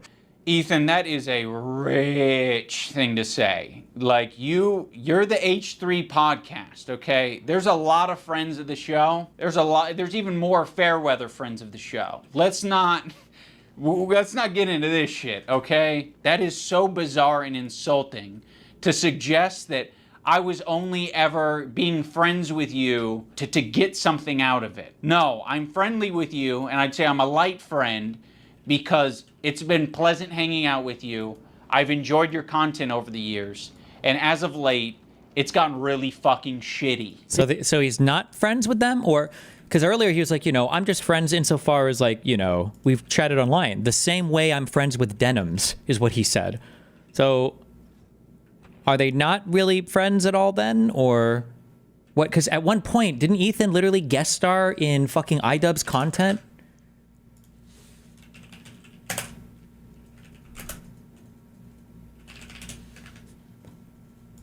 We will act immediately. When you're too scared, I'd say take the L if you could. Like, Ethan is in the background of this fucking video. I guess they were just like acquaintances, though. I don't know. Maybe he was just like, oh, let's just reach out to random people. Come on. Like, what do you, if you want to say you're not his friend or you don't give a fuck about him, then just say that. Just say, I'm not going to say shit because I don't even fucking like you. Just say that. Why not just say that? Be open and honest about it. Just say that. I don't give a fuck. Like, your content over the years, and as of late, it's gotten really fucking they collab together shitty. a lot? Oh, yeah, okay. so go fuck yourself. I was never like an Idubbbz or H3H3 watcher, so I don't know. Maybe they even... I agree. Who else? Who else do we want to burn today? Who else do we want to burn today? You're making it so fucking obvious that this is your emotional dumping ground. It's what is this weird, like, kind of, it's this weird feminist quasi red pill co-opting of emotions and therapy, where like these weird like cringe wokies will do this thing where they're like, oh, you're just being emotional about this, or oh, you just need to go to therapy or something. It's like, what the fuck are you talking about? Does he not, maybe he is upset about this. Does he not have a right to be? Do you not have a right to be upset about how you feel like, your friends are kind of backstabbing you or aren't being, as loyal or supportive as you'd expect them to be, considering how, much feel like you've been respectful of them in the past? Is that not a fair thing to feel? It's horrible. This is not what podcasts are. And who are you to say that? This isn't what podcasts are. What are podcasts, bro? What a weird fucking gatekeepy statement to a guy that doesn't even have a real podcast. What are we talking about? What? Emotional dumping ground. It's horrible. This is not what podcasts are. Thanks for the lessons. There was a way to approach this to say like, yeah, we feel hurt by you guys not saying something. You've decided to do the extra thing and attack. Now, in fairness, I am attacking back, but I feel very insulted and I feel defensive. Oh, wait. So he is... Oh, God. This is the Palestine-Israel thing. It's with the example I just brought up. Their reactions are always justifiable, and there's always a good reason why they're reacting. The other person is just acting spontaneously. I have no clue why the other person is engaging in the behavior they're engaging, but I can give you a really good reason for why I'm engaging the exact same behavior. And attack. Now, in fairness, I am attacking back, but I feel very insulted and I feel defensive and I feel like I am speaking up for a lot of people who have problems with you and a lot of people who have been on the receiving end of your harassment. It's so easy to be anti-racist. Everybody's anti-racist. Racism is the worst thing in the world, right? We fucking hate racists. Fuck racists. Microaggressions. The minute that they actually have to stick their neck out for somebody, the minute they have to actually risk something to put themselves in under scrutiny, to sacrifice something personally to stand up for racism, then all of a sudden it's like, hey, I don't want to get involed. And that's drama. How much do you care? I don't do drama. True. How much do you actually care? That's what they said exactly. That is exactly... Why would he even play this clip? They said they didn't want to get involved in any drama when they had nothing to gain, and they would have probably lost something by making a statement about it. But now he is getting involved in drama. Why? Because he has something to gain. And he literally showed off other content creators in his attacks on Ethan. Like, literally. Isn't that the whole point? Like, I realize that Ethan and Hila are more scared now than they've probably ever been. I feel like anti-Semitism is a thought in their heads now more than ever. And it's not completely unjustified to be thinking about that sometimes. You guys are just hurt, and you're kind of like dancing around and making very like loose, poorly thought out analogies for something that doesn't even apply to us. It's anything you can possibly do to avoid addressing the actual criticisms. You're hurt, you need therapy, there's something, you got to talk to anything to avoid addressing the substance of what's being said. Anything. It's like me making this video is the standing up for something, and it's saying against fuck you. You guys are being bad. I don't think you're bad people, but you're being bad. You're behaving poorly. You're hurting people. I mean, go back to the civil rights. You think that the people who are like the white kids who are protesting with the black students, you think that they were just like not risking anything? Those kids who are marching with the black students and... So in Ethan's analogy, he's the black student and I'm the white student, but I'm the white student that's not, marching by his side. I'm not doing the difficult thing. You're gonna have to march on your own, black student. Marching with the black students and... I mean, why is it inspiring? Why is it inspiring? Well, and it's the same thing, to bring it back to Hassan just because, but it kind of is the same thing. Like, I was thinking about going to Gaza until I found out it's dangerous. He's a total performative activist that doesn't give a single fuck about the cause. True. It's been performed exquisitely. Harassing one person and seamlessly transitioning into harassing another one. If anyone's been watching... That's harassment? Is that our standard now? Anytime you criticize somebody or say something bad about somebody, that's harassment? For the past fucking year, I'm pretty sure they have a good idea of your feelings about Hassan. Like, people like Anissa are the perfect example because she's friends with these people. She's friends with Deconstructing. Deconstructing is streaming this story about our kid I'll show that, yeah. Getting Giarda from the dog, whatever. I'm sorry, I'll accept this position from anyone except you guys. You have laid the groundwork for this type of streaming, which is watching people's shit and giving your unfiltered reaction to it. Why would you expect Anissa, of all people, to say... It's just, it's just a waste of time. I shouldn't even be complaining about it. Nobody will ever give you an actual response, a good faith criticism, or fuck it, it can even be, it doesn't have to be nice. Just respond to like any of the substance of what's being said.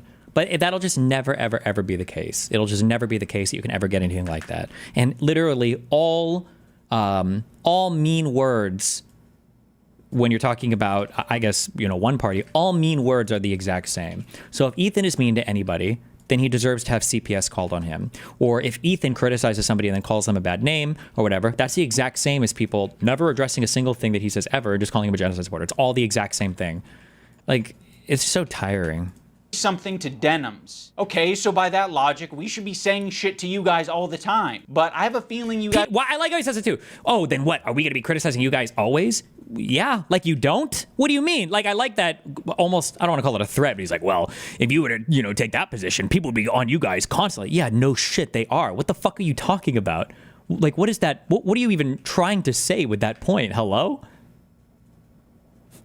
Guys wouldn't like if we said shit like that to you all the time. Yeah, we've been respecting you as independent content creators. You can do what you want. We'll treat you as adults. Maybe we shouldn't have been treating you as adults. She could say so much, and it would make her a little bit uncomfortable, right? It's not comfortable. She'll get a little bit of shit. Yeah, just for saying that. But that would be commendable. And by the way, it kind of speaks for itself that saying, hey, their house is claimed, they're actually good people, like that's going to get you shit. That kind of says it all, doesn't it? There isn't a single person that I respect who would give a fuck if I publicly said that Ethan and Hila are great with their kids, Ethan and Hila didn't kill their dog, and Ethan and Hila wipe their asses or don't have giardia or whatever the prompt is. No one would care. The only person who would care is me, because I'm like, why did I tweet this out? I'm not tweeting out because I'm not your fucking lapdog. That's why I'm not tweeting it out. A lapdog, but I will be the lapdog of all of these unhinged and crazy lefties. I will be their lapdog and come out and attack you because that's the talking point right now, because you're like fucking public enemy #1 and you're the guy that has to be taken down. I will be their lapdog. Like, it's a lapdog to just say something publicly to support a friend. Like, this is such a blackpilling moment, bro. Content creators, streamers, whatever, these people are not your friends, and they never will be. Don't ever mind fuck yourself into making that mistake. These people are exclusively clout driven in the most shameless ways possible. Holy fuck. I'm not saying it to my audience because I don't give a fuck.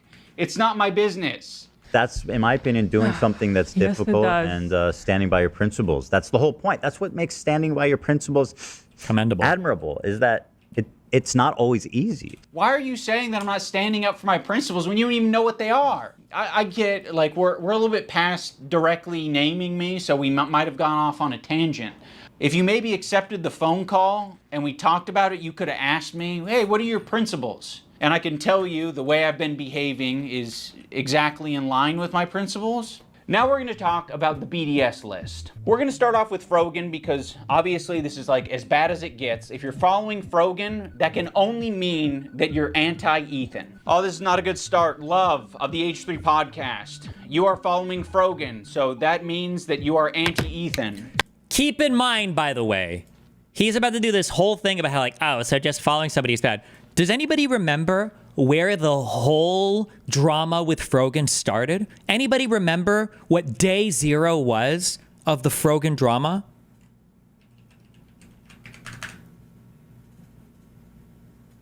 Unless I'm wrong, people are saying October 7th. No. Unless I'm wrong, and because I don't follow this stuff as close as you guys do, so maybe I'm wrong. Didn't this all start with Ethan silently unfollowing Frogan? I don't even think Ethan said anything, right? I think he just unfollowed Frogan, and then Frogan had an epic 350-pound white woman crash out, didn't she? Wasn't that the whole start of anything? I don't even know if Ethan said anything. He unfollowed her, and then she lost what little bit of her mind was left, okay? Choked off by the fucking hijab she wears. The little bit of mind she had left was lost when she noticed that Ethan had unfollowed her. I wonder if that'll even be brought up here. Sam, Morg Pie, friend of the show. Olivia, Ian, Daily Dose of Internet is anti-Ethan. Jesus, this is fucked up. Pokimane, comment etiquette. Oh shit, Asmongold's in here? Asmongold follows Frogan? No, Asmon. That means you're anti-Ethan. That's fucked up. We're gonna wanna avoid these creators at the top of the list, but one tier below them are the creators who associate with them. They're essentially endorsing all of their statements. You got me, you got Anissa, I think Hassan's in there. You'd think that Hassan would be on the top of the BDS list, but that's not the case. Hassan provides additional value for people. Ethan can turn a blind eye to people collaborating with Hassan because that's what he did. You gotta be the lowest of the low to be associating with the Frogans and the Denims of the world. Well, and I could be wrong, I'm sorry, does Ethan have a super positive relationship with those other podcast people? I don't even know. Of the BDS list, but that's not the case. Hassan provides additional value for people. I feel like this is the It's Always Sunny in Philadelphia, the lines on the board thing or whatever. Ethan can turn a blind eye to people collaborating with Hassan because that's what he did. You gotta be the lowest of the low to be associating with the Frogans and the Den. Also, I'm willing to bet, and I haven't watched it, but I'm willing to bet Ethan was probably super critical of those people that did platform Hassan uncritically. That'd be my guess. Like, what do you mean?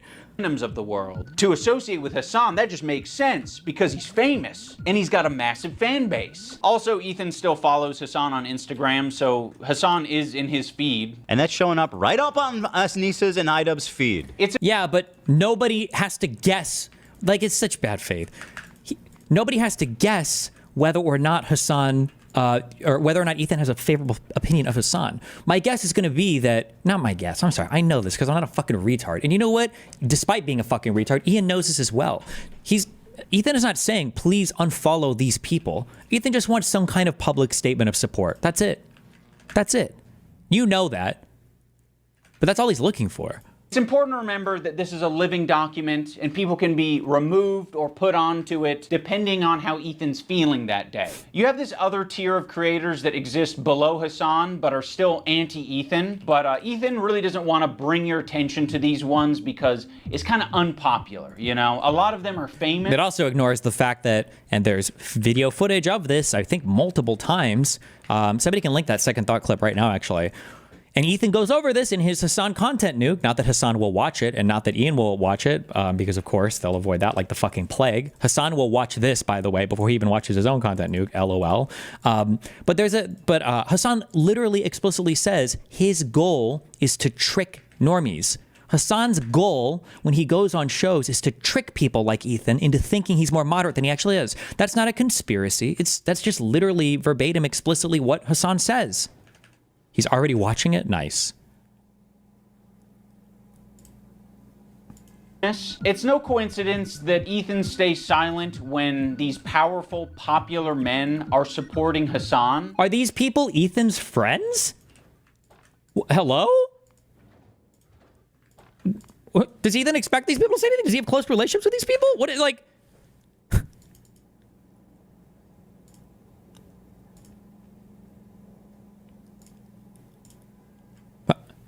Find me, give me that second thought clip also, please. LOL. It's because Ethan is a coward. He's a bitch-made coward. I think Ethan has an unreasonable amount of respect for these comedians because they have power, they're quick, and I think he knows that they don't fuck with his ideology. My God. But he's going to keep that to himself because the last thing that he wants to discover is that people that he respects and looks up to, they don't fuck. Ethan has a... Maybe he does, actually. I don't know. Ethan has a huge respect for, like, Theo Von. This is a guy he looks up to, and he's afraid of fighting with him. Like, I don't even know. I don't know if Ethan has a personal relationship with any of these people. I just don't know. But, okay. To discover is that people that he respects and looks up to, they don't fuck with him. Bill Burr came on. It was like the worst fucking show. It was just horrible. That was like my lowest moment on podcast history. We could talk about Bill Burr, ruined my life. Bill Burr made Ethan go on Lexapro. I was prescribed it and it was in my bedside. And then it was the Bill Burr episode that made me finally start. When Stavros goes on Hassan's stream... I don't understand. Didn't Ethan admit that he fucked that interview up? Like, I think everybody sees it that way. I think Ethan himself sees it that way, no? What does that have to do with anything that we just watched? Like, he's trying to draw this connection that Ethan is afraid of criticizing some people because they'll fuck him up. I don't even think... Oh, fuck, dude. I think I watched parts of this a long time ago. Was this Ethan trying to, like, you know, fuck with Bill Burr and hold him to account? Or was it Ethan just, like, fumbled the interview hard or just didn't have a good flow and just kind of I don't think it was him trying to call Bill Burr out or anything, was it? It was just kind of awkward. Yeah, this isn't even a... Okay. Burr episode that made me finally start. When Stavros goes on Hassan's stream and he mocks your content nuke... I actually saw a really interesting video about you, man, and I don't know that I'm even comfortable being here anymore. Oh, no. It really kind of shed light on you in a way. Yeah. You kind of like have leftist politics and stuff like that, and I actually feel betrayed. Yeah, And so I'm actually just here to let you know this is the last time I'm ever coming. You don't fire back because you're coping. So you're just going to tuck your tail between... Does Ethan have friendly relationships with these people? How does he miss the point so hard on this? What? ...between your legs and never mention on your podcast that mentions everything. You're bringing up some fucking connection I have on Twitter. Someone mocks you on... You've lost the ability to criticize him bringing up that connection, though, because you've already explicitly said the reason why you didn't say anything is because you agreed with it. So I don't even know why you're bringing this up. Like Ethan was wrong to make that assumption when you've explicitly said that you agreed with it. A stream, you're not touching it. Fuck you. You're a coward. It's just his job. It's just what he does. Like, I don't know. Maybe Ethan is. Again, I don't watch the fucking podcast. Is Ethan afraid to call these people out? Is that why he doesn't say anything? Or are they just not his friends and he doesn't like... For his job. You know, he doesn't mean it. We're actually good friends. You know, he makes fun of everyone. It's not just me, right? Oh, also, I can't forget about Matt Lieb. Matt Lieb is in this, like, middle tier. His value... Matt Lieb is one of the most deranged, unhinged, lefty, lunatic fucks on the internet. He's just a crazy, crazy, crazy, insane person, but... Association is this just like peak content creator brain? Do people lose the concept of what a friend is when you get popular enough? A little bit. I think that the issue is, again, I've said this a million times, in the content creator world, there's a lot of very weird pressure to be friends with certain people or to not be friends with certain people. It doesn't exist in conventional human relationships. So right now, there's a huge pot of gold, not like explicitly like you're going to earn a lot of money doing it, but there's like a huge reward for Ian, you know, coming out strong against Ethan. There's just a big reward for it socially. There's a lot of people that are willing to give him a pat on the back and congratulate him for being so brave. And that's where this type of stuff comes from. And you don't really see that in the real world and for real world relationships or real world friendship dynamics. Rhett and Link. So Rhett and Link, conveniently, are also in this category of popular and powerful men who Ethan does not want to burn bridges with. Although he's sniffing around. This guy, Matt Lieb, he works for Good Mythical Morning. Of all people, this guy, Matt Lieb, who apparently is a producer for Good Mythical Morning. Well, this guy works for Good Mythical Morning, acting like he's wholesome, and he's bringing on somebody that wants to kill my wife, or in a video game. And I think he should be fired, frankly. And I hope he is fired. He's pathetic, and he interviewed basically a terrorist. I think Ethan only respects power right now, which is one of the reasons I made this video in the first place, is because he thinks I'm weak. He thinks a lot of these other creators that he's gone out of his way to attack, he thinks that they're weak, and he thinks they're a target that he can bully, he can manipulate, he can send lawsuits to. And I want him to know that we're not going to be bullied. You're being a piece of shit, and we're going to call you out. So here's the button. You've got a video, and you've got an audio. We're hitting both. This isn't even a content cop. This is just basically Ian just crying that Ethan isn't a pro-Palliada. It's so cringe how much this cringe shit has warped and corrupted and rotted the minds of every fucking community on the internet, even supposedly apolitical communities. God, it's so cringe. It wouldn't be as cringe if people at least knew the first fucking thing about it, but it's just so cringe how much people stake their entire reputation on this shit that they couldn't give a fuck less about. Whatever.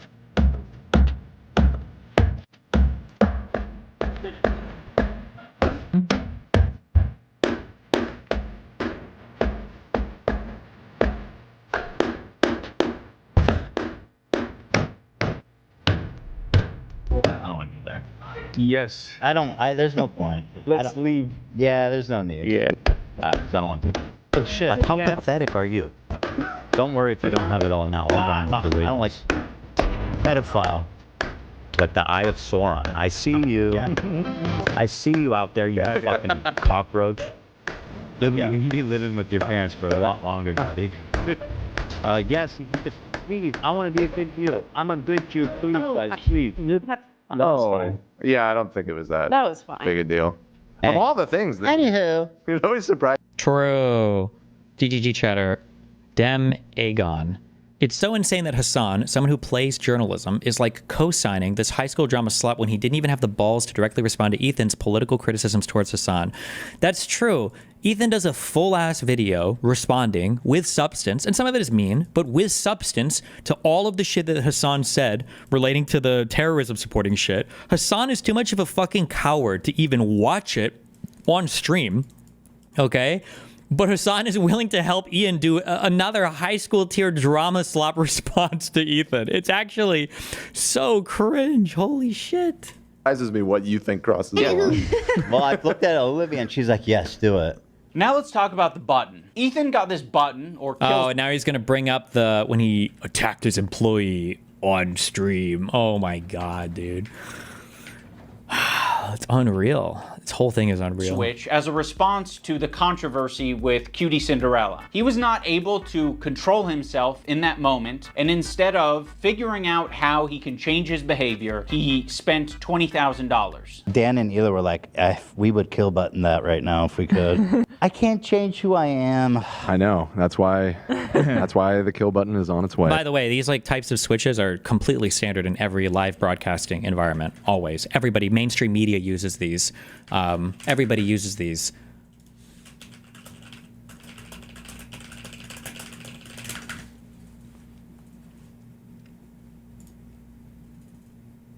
There was a famous example. God damn, this was 12 years ago? Do I have one? No. When the guy pulled over and got out of the vehicle, we went. They were following some event here, and he kills himself, and Shep Smith is calling for the kill button. Well, not this kill button. Maybe that's not a good way to refer to it here, but he was telling people to push the button, basically. A tragedy that unfolded as viewers were watching on live television late this afternoon. A car.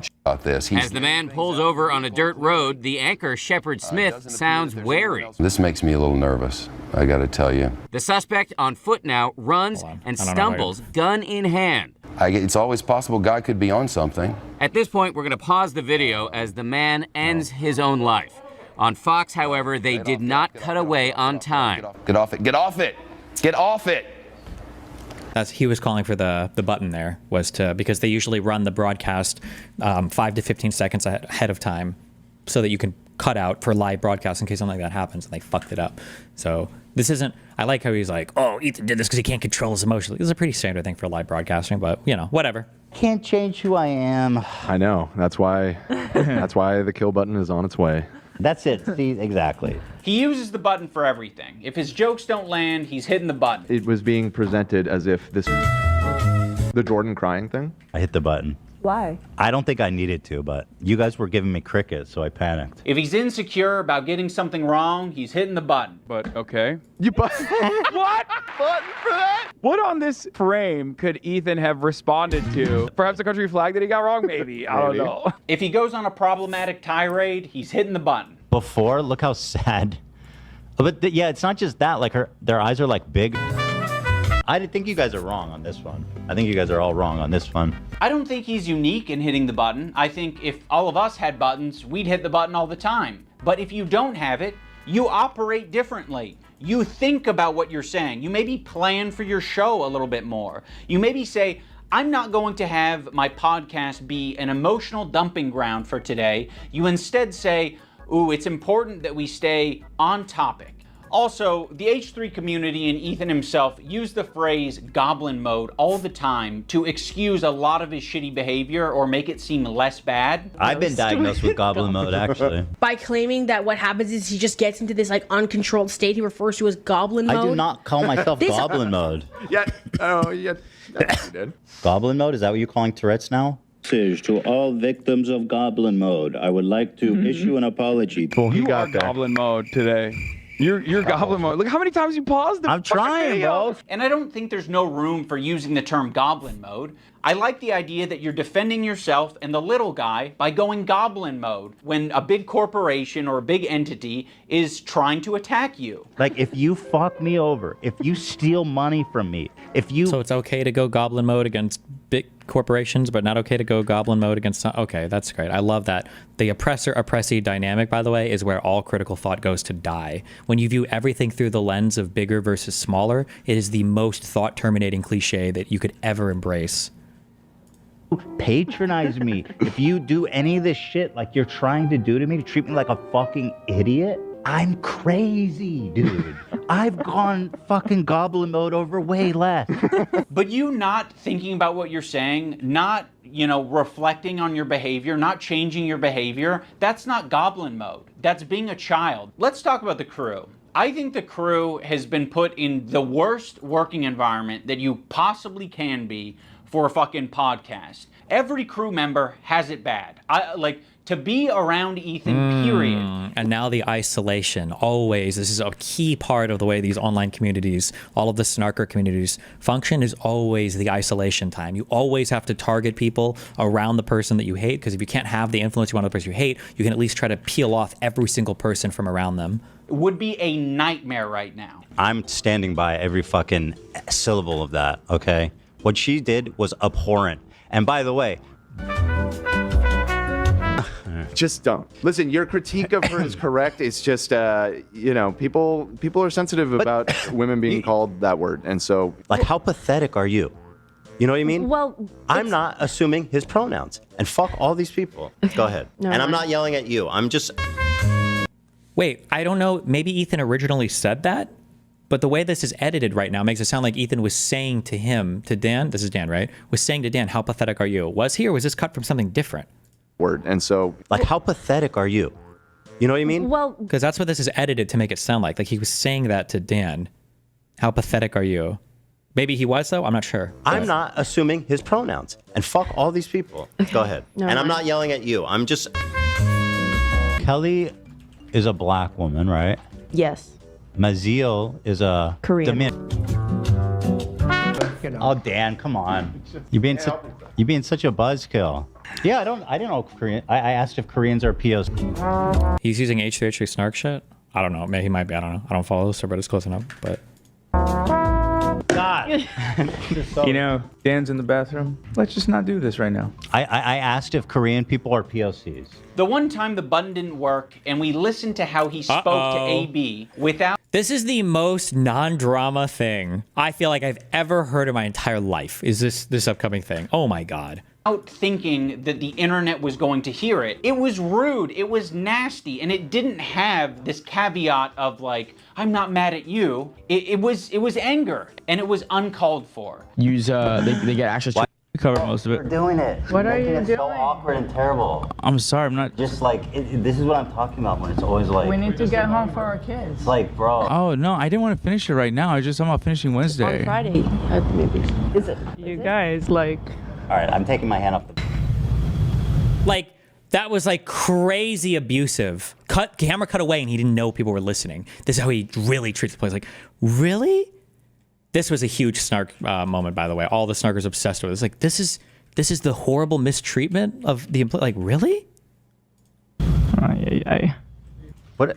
Okay, well. I heard all that. Thanks, Button. And he didn't want to take accountability for it. He immediately wanted to deflect, and he wanted to say that the button fucked him. First of all, I appreciate the hard work. I know you do. And I loved it, and I really enjoy it. But it's like every time we do it, it's like the show is what it is, and I know. it makes it. I was being selfish. No, dude, that button f***ed me, dude. Can you imagine that button f***ing me over like that? The button fucked you? AB fucked you? Who fucked you? You fucked yourself by being an asshole. The thing that fucked up here, by the way, was the button, because what Ethan said, there's no problem with what Ethan said there. If you want to criticize somebody because you think you're slowing down the content or whatever else, that's totally fine. But you probably shouldn't make those types of corrections in a public-facing manner, right? Employees should always stand together. Management should stand with employees. Like, you should always have a unified front here. If you want to criticize your employees or something, you don't do it in front of other employees generally. You don't do it in front of customers, for sure. It's just super rude. So it was kind of the button that fucking me, because I don't think Ethan said anything that was like super fucking out of line. Unless there is no other part. It's so stupid. Makes it seem like he's not a tyrant of a boss. We're doing it. Really? That's a tyrant of a boss? Have you had any real jobs in your entire life ever? That this is what you're describing as a tyrant of a boss? Really? What are you doing? So awkward and terrible. I appreciate the hard work. I know you do. And I loved it, and I really enjoy it. Dan, his producer, is constantly clarifying things on the air and making it clear that what Ethan said was a joke. Ethan is being overly defensive, or he's saying things that are like not true and he's exaggerating. People saw that. They thought that that was what you searched to pull up that photo. So I'm just clarifying. Thank you for clarifying. I appreciate you doing that. God forbid. It's okay because I buttoned it. Why? Because it's not that big of a deal, man. Just like your inability to. No. Hold on, Dan. How does it change anything? People knowing that we did it. It's fun when it's a surprise. Okay, well, Well, you just asked how it changed. Surprise them on your show. Okay. All right. You know, I understand that that's. These are this is abusive employees. Like, hello, what? His role, and he's, you know, Ethan's made that his job, or Dan's made it his job. Ethan leans on it so heavily, in the same way that he leans on the button. Ethan is leaning on all of these people except to his be own adults behavior and look after his behavior and give all of this emotional and empathetic energy for Ethan, but Ethan refuses to give it back to them. Also, let's talk about AB and Lena, two Lebanese employees, and you just continue to talk about the conflict like they don't exist. It would be nicer, a lot nicer, for you to shut the fuck up about it. You're allowed to do that. Hezbollah in Syria alone killed double that much. All right, I'm going to move on. I just want to play Hassan talking about bad empanada. Ethan doesn't want to change, and he wants to bring the entire crew down with him, because he's putting them in this position every day, right? Like, isn't the fact that Ethan is willing to hire and work with people who are who are descendants of people from the Middle East, doesn't that demonstrate that it's probably not some callous disregard for Middle Eastern lives that's leading to his, you know, current position on the conflict? But it's more important that he gets this shit off his chest. It's more important that he dumps We're all familiar with Goblin Mode. Well, Ethan debuted a new mode recently. And by the way, my ratio is pretty good. Like, I'm looking at like 20 goblin modes to 1 too far. Demon mode, let's call it. What makes Demon Mode different than Goblin Mode is goblins aren't really like an intimidating, powerful force. If the goblin is persistent, it can get what it wants. When I'm done with the other one, the big one that's dropping probably next week, my full attention is going to you, George. Like the Eye of Sauron. I see you. I see you out there, you fucking cockroach. Ethan, the reason the internet got behind you when you were being sued by Matt Haas or when you were being sued by Ryan Kavanaugh is because... This is such a lazy video. It's just a shallow overview of snark threads and previous videos already made by other people. It's, yeah, it literally is. It's just, all of this stuff is just... But it's because nobody can respond with substance to literally anything that anybody says about the Israeli-Palestinian stuff. It's why, for me, they fixate on whatever personal drama or personal shit they can find. For Ethan, it's the go to therapy and do this. For anybody else, it's like, are you Israeli or Jewish in ancestry, or is it the CIA or the State Department? It's always, there's always something different. It's never a response with substance to any of the points, because at the end of the day, they're retarded and it's indefensible anyway. People saw you as the underdog. They saw you as the guy who's defending the common man. I'm suing, and I cannot wait for you guys to read it. At the moment, we are writing 3 complaints for 3 people. You are doing the classic rich asshole thing. You have a deficit of friends. Oppressee. You have a surplus of enemies. You feel really bad. You feel hurt. But you also have a surplus of money. So what can you do? You can use that money to bully and intimidate people. These public legal threats that you're making to fellow creators, these legal threats that you're making to people on Reddit, on Twitter, you're like, I'm hurt. These people are hurting me. What do I do to stop it? There's nothing I can do to stop it. I'm powerless. No, you have a ton of power. Are we going over like the CPS stuff at all, or what are we gonna, are we just gonna pretend that none of that happened? Also, he's about to say you have a ton of power. What is the power? Because it sounds like if he responds to any of them, you say that that's harassment and bullying. Is suing somebody harassment and bullying too? Like, is everything harassment and bullying, or? You have a ton of options. You have a ton of choice. Wait, like what? Because you can't respond to them on stream because you said that's harassment. So that's not an option. Apparently you can't sue them or do anything else if you feel like something really wrong is going on, because that's also harassment. So what are the options? Is he going to say it? I want to hear him say, what are the options? You can't ask your friends to take a stand for you because that's coercion. What are you supposed to do? Powerless. No, you have a ton of power, you have a ton of options, you have a ton of choice. That's exactly what you get for being filthy rich, is you can do all of these things. Do what? What thing? I've never want to sue someone for defamation, but like at what point do you kind of fucking have to? I mean, this is like basically someone calling you a pedophile. Be like, yeah, you know, Ethan's a pedophile. Dan Clancy or whatever, like the CEO of Twitch, and being pedophile. Dan KKK Clancy has a similar view of Hitler. Because okay, the pedophile comment was dumb, but I think didn't Ethan apologize for it? Didn't Ethan walk that back? The pedophile comment is dumb, but again, and this is the thing that they always gaslight you on, and it's I think it's especially gross because Ian knows how this all plays. It's not just somebody being mean about you. It's not just somebody being defamatory about you. It's holy shit, I realize how women and black people feel in the United States now. The earlier analogy was right. It's not just somebody saying a mean thing. It's not just somebody being unhinged. It's not just personal attack. It's all of this stuff combined happening immediately and happening constantly and being supported by every single person and being ever present in every single community that's outside of yours, and then everybody else telling you that it's not happening is the mind fuck. If it was one person, Ethan wouldn't give a fuck if Hassan had said, oh, I hate Ethan, he's a pedophile. Ethan would probably respond to it once and move on. It's every single day having large content creators signing off on when medium content creators are drafting content from snark and doxing communities that are gathering information on you and attacking you in the most unhinged way. And it's this whole system of stuff that's happening constantly. And then when it doesn't work on you, then they apply that same pressure to everybody around you. And it's just this over and over and over again until you break or bend to whatever political or social whim that they have. That's the issue. It's not just a one-off thing. If Hassan had, or not Hassan, if Ethan like tried to set his whole community up to like go in on fucking Dan Clancy's personal life, you know, over and over again, I would say, okay, you're starting to hit the comparison point there. You're starting to approach what Ethan is talking about, but it's not just a one-off comment. Dan Clancy, the Nazi, fucking anti-Semite. And like the fact that he would throw the Nazi and anti-Semite comments on here, like it's the same thing as the pedophile comment. The pedophile comment was stupid and out of line, okay? Or I don't even know why I would say it's out of line. These people are fucking crazy. Who cares? But the Nazi stuff, that's rooted in some kind of substantive critique, right? What you can disagree with it or think it's hyperbolic, but that's not coming from nowhere. But we won't see him actually address where it's coming from, of course. There are certain things you can accuse people of that rise above to make it like actionable, which is like wrongfully accusing someone of being a pedophile, a sex criminal, a murderer, shit like that. Dan Clancy now, in other words, he is a pedophile. You have so much less to go off of saying that than anybody has about based Dream. on his looks. Just based on his Well, at least you're self-aware. That's 100% a joke. I have no evidence to conclude that he is.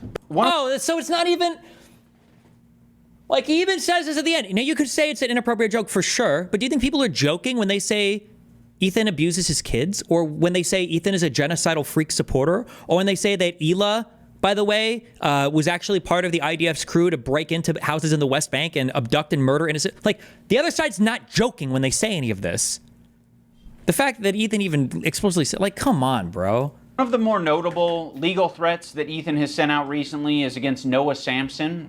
I have nothing but vibes to gain, and potentially your money as well.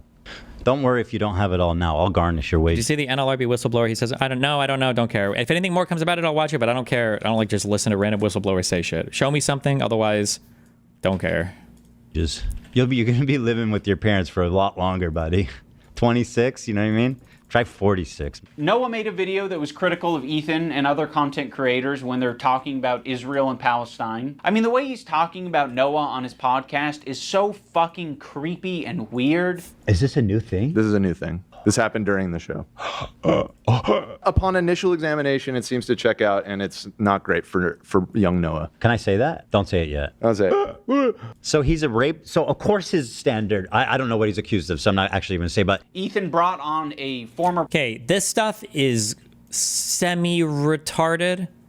Dan kind of did this stuff with Dan Clancy too. I don't know why people fixate on drama that's totally unrelated to anything. I want to say that, but there's another part of me that says, you know what, actually, fucking go for it. Because if Noah's going to call me a fucking sex pest or whatever, if these guys all want to do it because of some crazy shit and, you know, whatever, whoever wants to allege whatever in some lawsuit, which you're free to do so, okay, until you get crushed in it, which I'm eagerly awaiting. If you want to do that, that's fine. But then when somebody makes the same accusation against you because you're lying to your girlfriend so you can fuck other people and maybe give her STDs, which was the whole reason why you weren't supposed to lie about it, yeah, then fuck it. If you're going to greenlight those attacks, then fuck it. If other people want to go on you in that way, personally, I think that those types of attacks, just because they're not relevant at all to the situation, aren't really, they're just not worth it. But like, you have no high ground to stand on there. A partner of Noah to basically just shit talk him and say that he's a bad partner. But that's all that Ethan was. That's it? I don't know what he's accused of, so I'm not actually going to say, but Ethan brought on a former partner of Noah to basically just shit talk him and say that he's a bad partner. But that's all that Ethan was able to extract out of it. You are not accusing him of committing any crimes or doing R-word or anything like that. The accusation is that he's a sleaze. Absolutely. Noah Sampson, as far as I know, is not a rapist. Fuck you to Noah Sampson, who's not just a liar and a scumbag, but also a creep. Allegedly. Now let's talk about... Okay, so again, like, I wouldn't fucking go in on shit like this because I think it's cringe and retarded. However, the thing that fucking, I think, somebody correct me if I'm wrong, okay, because I didn't watch this because I don't give a fuck about shit like this, but the thing that Noah was accused of was supposedly him and his girlfriend had an agreement where if they were going to hook up with anybody else, you had to communicate that because people were trying to be careful about STDs and shit like that. And apparently, Noah Sampson was lying to his girlfriend so they could fuck some other chick and wasn't telling her that he was doing so. And she felt like that was really gross because now she's potentially getting diseases or whatever. And she didn't like that. Okay? Now, should Ethan go in on this? I personally think it's retarded. But I guarantee you that if I did something like that, people would be calling me a fucking rapist. People would say that you're having sex with a woman and you're not telling her what your sexual history is, potentially subjecting her to STDs. She wouldn't consent to sex in that environment. You're basically raping her. 1,000,000,000%. These people would be calling me a rapist. So I'm not going to have much sympathy there for Noah. And I like the way that Ian just like kind of hand waves all of this as saying like, oh, well, you know, he was just a creep, LOL. the left-leaning Democrat. He presents himself as someone like me, a left-leaning Democrat who supports basic things. The thing that made me start to question Ethan's intentions is that when he was suggested to talk to Sam Cedar, a fellow... Oh my God, it's actually so cringe. When Hassan couldn't defend any of his positions, so Hassan was like, why don't you go talk to this other Jew who agrees with me about everything, and then maybe you'll come around? Like, that was a good faith suggestion on Hassan's part? Progressive, a guy that Ethan respects and looks up to. He works with Sam Cedar at the Majority Report. I respect him and what they do there. He kept saying that it was racist or anti-Semitic to... Because Hassan was literally giving Ethan, like, other Jews to listen to. And that was his argument for why Ethan was out of line with his position. Because before Sam Cedar, this was the same conversation, right? Where Hassan was like, what about the Jews for Peace? Or the Voices for Jews for Peace or something? Isn't that what it was called? Like, what about those guys? Like, this is literally what Hassan was doing, was appealing to token Jews to try to get Ethan to change his opinion on shit. Suggests that he... But we're going to leave out... Fuck, dude. Somebody put an idea in chat. I'm never doing this because I'm too lazy. Somebody should do a fucking show, and they should call it Context Cop instead of Content Cop, and just do... And be like, okay, what's actually being talked about here? Like, what are the actual... Because again, for some reason, nobody can ever bring up, in good faith, what are the actual accusations being made? Why are people actually upset about a particular thing? Why are people actually... And then deal with those. Because, by the way... Arguably, Ethan's not even beyond reproach. There are things that you could probably legitimately criticize Ethan for insofar as how he's handled different things or how he's communicated or messaged on certain things. There's probably things you could criticize him for. But you're not talking about any of those things. This is just a personal hit piece. They do there. He kept saying that it was racist or anti-Semitic to suggest that he talked to someone who's within the same ethnic group as him. That's why I said yesterday, like, I urge... I like how he doesn't even say, like, someone else who's a Jew. He's like, someone else who's within the same genomic, ancestral, GWAS pairings, like... who's within the same ethnic group as him. That's why I said yesterday, like, I urge Ethan to talk to Sam Cedar. There are very thoughtful, very kind anti-Zionist Jews out there that he could talk to. God. I don't think that I will be able to reach him. What's the insinuation that I only listen... Like, that Ethan just can't understand because it has to come from another Jew? Like, oh my God, bro. Other Jewish people? You need to talk to my pre-approved list of... Like, if anything, Hassan, as a Turkish person, should be able to communicate this to Ethan way better because the Turks have engaged in way more genocide. Bro, Israelis cower in fear at how mighty and amazing Turkish history is when it comes to genociding huge groups of people. Israelis are jealous. They wish that they could genocide with 1/10 the efficiency that the Turks could do it. If anybody could communicate, anti-genocidal or whatever talking points to Ethan, it should be another fucking Turkish person. Like, fuck. What's the insinuation that I only listen to other Jewish people? You need to talk to my pre-approved list of Jews that like agree with me on everything. It doesn't matter if they're Jewish, dude. It doesn't matter if they're fucking Jewish. I think most Jews. I don't think Jews at large view it. I don't think that is the... In what position are you to even say that? It's not motivated by myself. It's motivated by Jews against anti-Zionist Jews. Seriously, how can you speak for my entire ethnic group? I find that really interesting. Ethan, these clips aren't displaying any hypocrisy. Hassan is making a claim about what Jews think writ large, and Ethan is saying, how could you even say that? That's one, it's not true, because Hassan is always fucking lying, okay? And two, you wouldn't counter that by saying, well, you're saying that... So, Ethan, you claimed that Hassan is misrepresenting the positions of all Jews. Well, why don't you talk to Candace Owens about what black people think? Or, I'm sorry, why don't you talk to Sam Cedar about what Jewish people think? Like, how does that further your argument? Hello? How fucking stupid is this? I wonder if Ian even wrote any of this fucking script. This all just feels like a rehash of all the exact same talking points from Hassan, Dedham, Shonda Black, Frogan, Noah Sampson, Matt Leib. Like, these are all the exact same starker talking points that these guys have hashed against Ethan for the past fucking year and a half. Like, really interesting. Ethan, I don't know what to fucking tell you. This is like step one of having a leftist ideology, is recognizing our race, religion, nationality, all this shit, all shape our experiences as people. Oh. By the way, in shit like this, not to do the cringe fucking Republican talking points, but this is partially why Democrats might have an issue, or especially leftists might have an issue communicating with people, is this idea that like, hey, bro, like I know that you don't like my talks on single payer healthcare or anything like that, but I found another darkie to talk to you, bro. This guy's black like you. He lives fucking rap. He wears his pants low on his hips.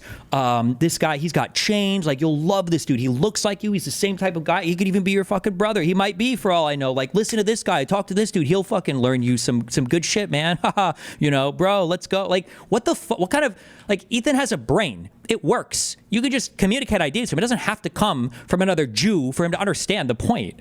Nationality, all this shit, all shape our experiences as people. That's the reason why it'd be better served to have this conversation not with myself, but with an anti-Zionist Jewish person. Why does it matter if they're Jewish? Because I'm not Jewish, and you've said in this conversation that, like, how can you tell me how to feel about the situation? No, what Ethan said was, how can you say that Jews feel this same thing that you're saying they feel when all the survey data and all of the actual polling positions completely disagree with you? How can you say that? That's what that was in response to, but okay. Yeah, but how is one person representative of Jews at large? I'm just telling you how Jewish people around the world interpret. The difference is Hassan is citing a contrary opinion, right? So for instance, when I say black people in general in the United States don't feel like they were lucky to come over on slave ships, and you go, well, Candace Owens could actually tell you a lot of cool stuff about that. That a lot of black people are really grateful for slavery, that they can be here now instead of wandering around as hunter-gatherers in sub-Saharan Africa. It's like, well, hold on, I don't think Candace Owens speaks for all black people here. Oh, ha! Oh my God, got him. So you do speak for all black people? You see how those statements were exactly the same? You claim that black people generally didn't approve of slavery, and I claim that I know one black woman who can speak for black people that do agree with slavery. See how we're making the same type of statement? No, that's not the same statement. What a stupid fucking point. That phrase.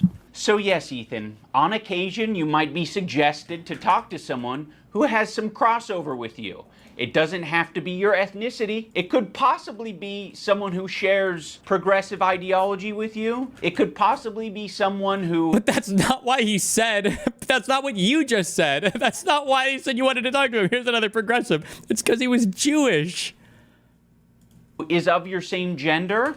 I think Ethan understands this concept very well. He listened to these women on his show when they told him that he shouldn't be calling women bitches. This bitch is intolerable. You are such a nasty fucking bitch, Ken. I don't know if you can call her a bitch, though. She is a bitch. She's a fucking bitch. Okay, You're right. I call her a see you next Tuesday. Listen, you have. I'm curious what do Lena and Sam think about it. I wouldn't be okay with that. Yeah. I feel like that it's for the girlies, Ethan. But I So agree. you guys all seem to be in consensus that it's Wait, so the girls on this show are comfortable pushing back on him, and then he listens to them when they disagree. But I thought you said earlier that the Lebanese people were being held here as literal Arab slaves because nobody on the show could push back on Ethan's opinion ever. So Ethan must have fired these two people immediately after, I'm guessing, right? in poor form. I think to respect the women here in the room, I'm going to have to pass on saying that. I would never be able to do that. I would fight all three of these chicks to the death. To respect the women. In the moment, though. A week later, I'd admit I was wrong. And here in the room, I'm going to have to pass on saying that.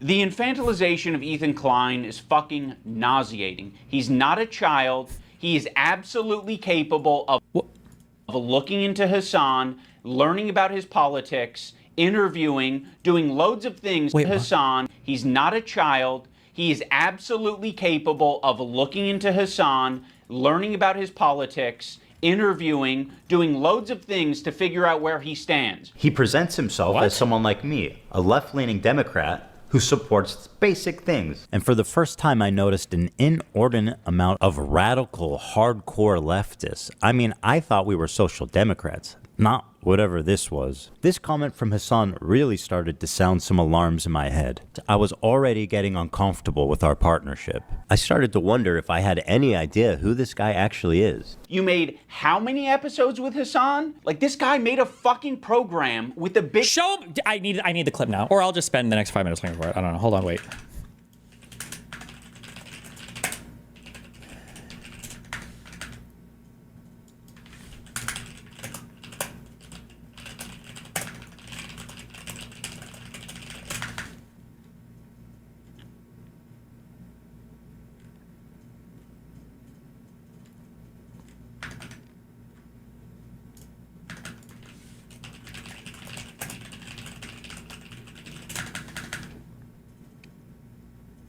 It's the clip of Hassan talking about how he tries to trick people with his beliefs. Like, I wonder if Ian will bring that up at all here, but he probably won't.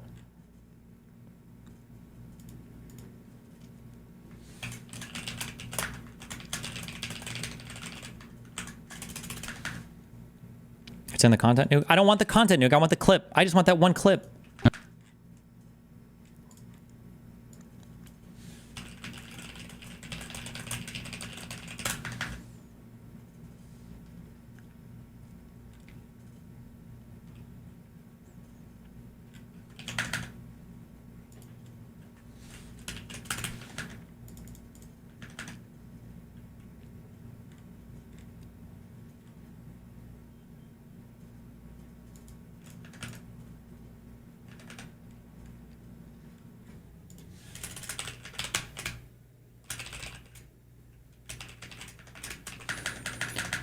Okay, we'll watch it in the content nuke. I wanted the full clip though. I didn't want the. I don't know if this is if he cuts like a fucking if he cuts a thing from this or whatever. But okay, we'll just watch it here, I guess. Level to funnel in normies into radicalization.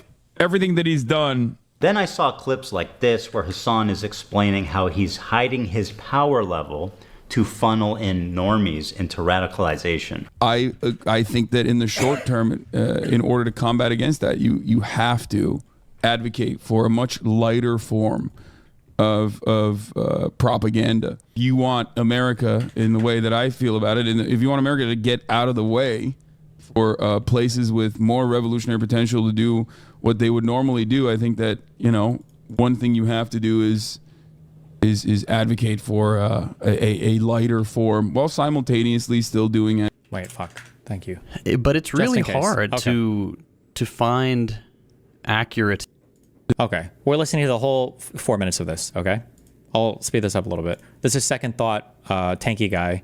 Tankies are radical ML Marxist-Leninists who believe in killing and murdering people in order to further their political ideology. That's not an exaggeration. It's explicitly what they want to do. Yeah, I mean, for me, it was a pretty run-of-the-mill radicalization process. You know, Bernie came around, and I was like, oh, wow, he's saying stuff I haven't heard before. Yeah, why is our healthcare so expensive? Stuff like that. And, you know how it goes. I heard the rhetoric like, oh, he's not actually a socialist, he's a social democrat. I'm like, okay, what's the difference between social democracy and socialism? And then I'd, read a little bit more about that. And then the turning point for me was when I picked up State and Revolution and read that. And then this thing started to click. Great book. Oh, yeah, it's amazing. For anybody who hasn't read State and Revolution, it's short, it's easy to read, it stood to the test of time really quite well. He's a funny guy, like Lennon's sassy. I love it. But it was an interesting process because, a lot of Americans, myself included, were by default kind of apolitical in that it doesn't really affect us very much. You might dislike conservatives depending on where you live because they're loud and obnoxious and racist and all that stuff, and so you've got a gut reaction, negative reaction against that. But that doesn't mean that you consider yourself political. And I was that way.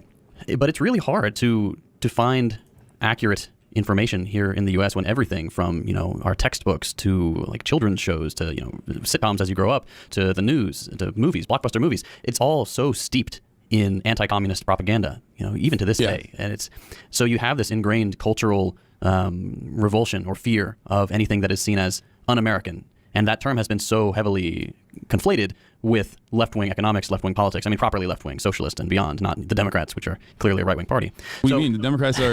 I thought they were communists. What the fuck? Yeah, that this morning, now that they've arrested their political rival, Donald Trump, we are living in communist America. Yeah, I don't get it. Exactly right. It's when the government does stuff. Yeah, it's interesting, it's frustrating, and it's why I made my channel the way I did when I not to sound conspiratorial or anything, but like when I had my eyes open to the reality of how the United States actually works, I was like, okay, how would I have wanted this explained to me when I was first learning about this stuff? And so that's why I took the 101 approach, because the average American it's not just that they're starting from square one, they're starting from like square -30. You have to first pick apart all of the things that have been programmed into them, and then you can start to build upon a basis of reality. You're describing the reason why so many people simultaneously consider me to be a Democratic Party mouthpiece or a suck dem or whatever the fuck, but also a threat to America as well, because I do, just like you said, I do advocate for social democratic reforms, and I do think that in order to develop any kind of mechanism of pushback, a robust labor force that has any kind of speaking power, any kind of fighting power to strike at the heart of the imperial core where value is generated, I think that in the short term, in order to combat against that, you have to advocate for a much lighter form of propaganda. Despite I perfectly understand that social democracies benefit tremendously from American imperialism, Western imperialism, and would not exist in the way that they do without such atrocities committed, right? But if you want America in the way that I feel about it, and if you want America to get out of the way for places with more revolutionary potential to do what they would normally do, I think that one thing you have to do is advocate for a lighter form while simultaneously still doing agitated propaganda that goes beyond social democratic ideas. I just wanted to put emphasis on the exact point of the so-called radicalization funnel, where, for example, Hassan and JT catch them while they're young, as they say, and then they start looking into this new idea, etc., and then move forwards through the funnel, get more and more informed, get more and more radicalized, and so on. Can only work and can absolutely utilize, for example, the stuff that Hassan does, because Hassan does one very particular thing that social democrats that, for example, we would never call to this podcast or we would give a lot of shit to, because they cut the funnel from both sides. What do I mean by this? They introduce people to lukewarm socialist ideas, etc., and then they want to keep them there, right? Well, whenever Hassan introduces people to socialist ideas, yes, the lukewarm, not so scary sounding ones, keeping your power levels low, hidden, and so on, he does not stop them from progressing through the funnel and getting additional information and so on. He doesn't agitate against, for example, the revolutionary perspective and so on and so on. That is the main difference. You do your part in the funnel for the cause or whatever the fuck you want to call it. We'll talk later about if what we're doing actually does anything, etc. But as long as you do not try to keep people exactly there where you want them and don't want them to evolve, etc., then you're doing, in my modest opinion, a great thing for the cause. But unfortunately, there's a lot, especially for example on Twitch, motherfuckers that do the opposite, and they just they want to farm their audience as much as they fucking can, and then they generate drama, which is almost 99% with other socialists, etc. And that I stay away from all that noise. Exactly, and that is reactionary shit. That is quite literally anti-progressive and hurts the movement much more than it helps. So, yeah, those are the two different I hate wreckers, right? I mean, they've always been around, and I think originally wreckers would operate almost like in a way that you salt a workplace, right? Like they would come in, they would have a different ideological perspective, and they would do these things. Nowadays, I think in America, especially American exceptionalism, American individualism, American capitalism is so ingrained in the minds of people that they do it without realizing. Like there are plenty of forms of what people would consider radical politics in leftist spaces that people engage in, where they are unintentionally doing wrecker shit without recognizing that they're doing that.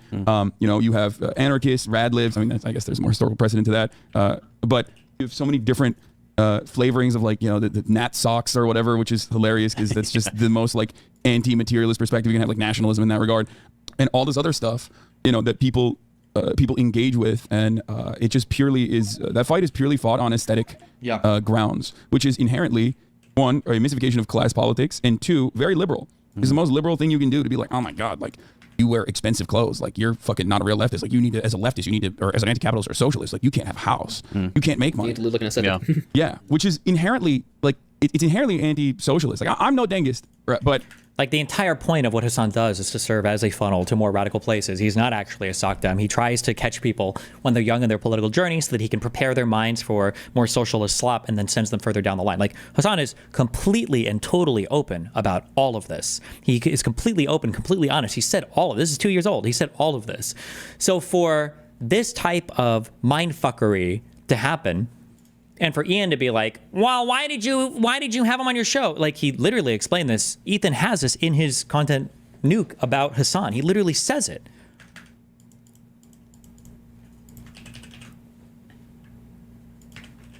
It's annoying. This is in Ethan's video.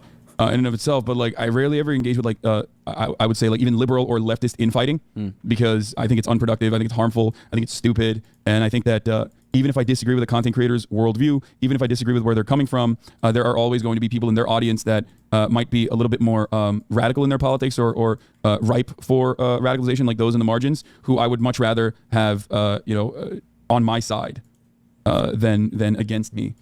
Especially if they're moving the needle in a direction in the United States of America that eases some of the burdens that the working class would experience. So that was that for this episode. I hope that you learned that Hassan is not just a sotsdem cuck. There is some actual complicated brain patterns emerging there, and that obviously we're all a part of the same funnel. And as long as how he ended the conversation, as long as we help this funnel grow and help this funnel expand without shooting each other in the foot, this is all a great way of moving forward. So Ethan didn't know that he was part of a funnel to more radical ideology. with our partnership. I started to wonder if I had any idea who this guy actually is. You made how many episodes with Hassan? Like, this guy made a fucking program with the biggest mega leftist on the platform. Now he's acting like he was tricked and he was incapable of figuring out what this guy's beliefs were. Bro, I didn't make the fucking left. Like, how fucking retarded are you? How stupid must you be if you're fucking Idubbbz and you don't understand, like, it's explicitly stated what happened in Ethan's video, but Idubbbz just can't understand it? Does he not speak English, or does he not this program? You did. You made fucking, what, 60 some odd episodes of this shit for hours talking to this guy? You didn't have a problem with any of it until, Ethan talks about being a... You didn't have a problem with any of it until, Until what? It wasn't about them disagreeing. It was about the truth. But whatever. Is even worse saying? It was about the unhinged treatment of Ethan afterwards. Like, they still made shows after October 7th for quite a while. Like, Ethan talks about being aware of Hassan's 9/11 comments and then sort of leaves it at that. Like it was just a joke. Actually, I think Ethan describes them as edgy moments or jokes. You might remember him from such classics as America deserved 9/11, dude. Fuck it. I'm saying it. Now, to be clear, I knew about all these edgy and controversial jokes at the time we made the show together, because who am I to judge? No, Ethan, those aren't jokes, right? When someone makes a controversial statement like that, that's not them trying to be funny. I can understand why you would conflate the two. That is someone who is extremely frustrated and passionate about a particular topic. what is this slop? What? Wait, so Americans did deserve 9/11 in the truest sense that there was no hyperbole there? Like, what? In that case, Hassan does support terrorists. He does, actually, right? None of those things are jokes. Like, what? That is someone who is extremely frustrated and passionate about a particular topic. In this case, American imperialism and terrorism. You could have looked into that. You could have talked to Hassan a little bit more and found... You don't think he has? ...out what his international politics opinions are. But you wouldn't even need to do that. You can look at it online. You're not a victim. You weren't tricked. You made 60 some odd episodes. If you didn't want to go down this route, you shouldn't have done it. But that was your fucking choice. You did it. You are an adult. When Ethan and Hila are watching Matt Lieb saying that one state doesn't represent all Jews, they cannot wrap their heads around the idea. No single person represents all Jews. I'm just telling you how Jewish people around the world interpret that phrase. Ethan is not speaking for all Jews and that he's delivering some cryptic message communicated on the Kala that only Jewish people are perceptive. He's just going by, broadly speaking, what Jewish people feel, which is true. Like, you can allude to things without being a spokesman. I can tell you on average what Indian people feel about anti-Indian racism in Canada. I can tell you on average how young Asian men feel about anti-Asian, propaganda, anti-male Asian propaganda in the United States. I'm not Asian. I'm not Indian. I can tell you on average. It doesn't mean I'm a spokesperson for these people. But if I was to give you a contrary take, well, to what I think on average these people say, well, I would have to have some kind of different sourcing for that. It's a different claim to state, like, this is what a group believes versus let me tell you what they actually believe, right? Those are two totally different things. I can't even believe I'm explaining this. This is like intuitively, obviously true. Like, everybody knows this. No single person represents all Jews, as no single state represents all Jews. This is another weird thing. Oh my God. Israel, this is a lie that I see Hassan and people pander. They say that Israel's going to war on behalf of Judaism. They have never, I don't believe that that's ever been stated. And I don't think Israel ever explains that it's like, I think Israel says it's a place where Jews can go. No, Israel is much stronger than that. Israel would prefer if every Jew came back to Israel. Either I've got a hugely incorrect reading of that, or Ethan is reading what Israel says about itself way too charitably. I think Israel would be very happy to see all these Jewish people go back to Israel, and that it is the sole place where Jewish people can be safe or whatever. That's how Israel markets itself. But Israel is just a place Jews can go? With that slogan, we might actually have peace. You know, if that's not even true. God, it's so cringe. How could you be so fucking retarded and feel so confident talking about any of this shit? Well, I guess he's not really talking about it. It's just drama slop at the end of the day. All you're defining Israel as is a place Jews can go. Like, sure, it sounds like America to me. Like, all right. I don't think that Israel said they represent all Jews. I don't think that's a stance. We're like, hey, displacing Palestinians is all Jewish people. Ethan is being so disingenuous here to suggest that he doesn't understand what Matt Lieb is saying. Like, he's making a semantic argument. Like, I don't think Israel has said that it represents every last Jew on the planet. I don't think Israel has claimed that. They're not going to say that their most genocidal behavior represents anything to do with them, okay? But what they are going to do is they're going to inexplicably link Israel and Jewishness together, so when they're being criticized, all of a sudden, they have the perfect defense. Oh, another thing I need to mention. There was a tier list. It was called the Who Can Say Habibi tier list. God. It was presented at TwitchCon as like a panel that was just meant to be lighthearted. He's about to play defense for this. Ethan lighthearted Klein and fun. Saw that, and he decided that it was anti-Semitic. Tier list them, and we're going to need your help to discuss and figure out who can. This is just slop. It's snarker slop.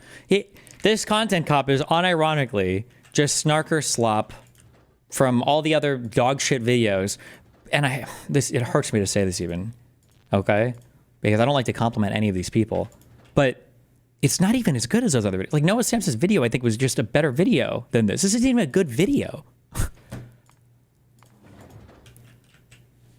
Say Habibi and who can't. And also, we have tiers. We have Arab coded. They ask permission to say Habibi. You know, like you got like a white guy's like, can I say it? Is it a slur? And then Love Sabra, which is they're not Arab coded at all. Now, when I first saw this tier list, I immediately knew what it was doing. I was like, oh, it's a play on the who has the N-word pass and who doesn't tier list. Granted, Habibi is very different than the N-word, but it is a cultural word amongst Arabic-speaking people and Muslim people. Like that is a word that's used. Habibi, it means my love. Oh no, don't do that, Habibi. Oh yes, Habibi. You're my Habibi, I'm your Habibi. So yes, it's meant to be a fun way that these Arab content creators can express their Arab culture and be proud of it and happy about it. Because it's not like they have massive representation on the platform. Making a tier list based on Is that true? They don't have a massive representation on the platform, but the largest or the second largest political streamer is shilling for their entire cultural identity every single fucking day?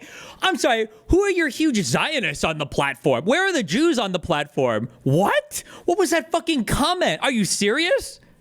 On race. And nobody has a fucking problem with that. Okay, you have a tier list based on race. Where's the Jewish panel? Where's the Jewish panel? Where at the top it says Jewish. It's a tier list based on Arab to Jew. He's Arab, which is good. That's the best thing you can be on this. That's the best. This is racist. I will say that conveying information through a tier list is not the most effective thing, but Ethan should understand this principle. He did a white slurs tier list with Hassan. Cracker. I mean, you know what my take is. We can't put this as an F. Cracker. I mean, that's got to be at least a D, right?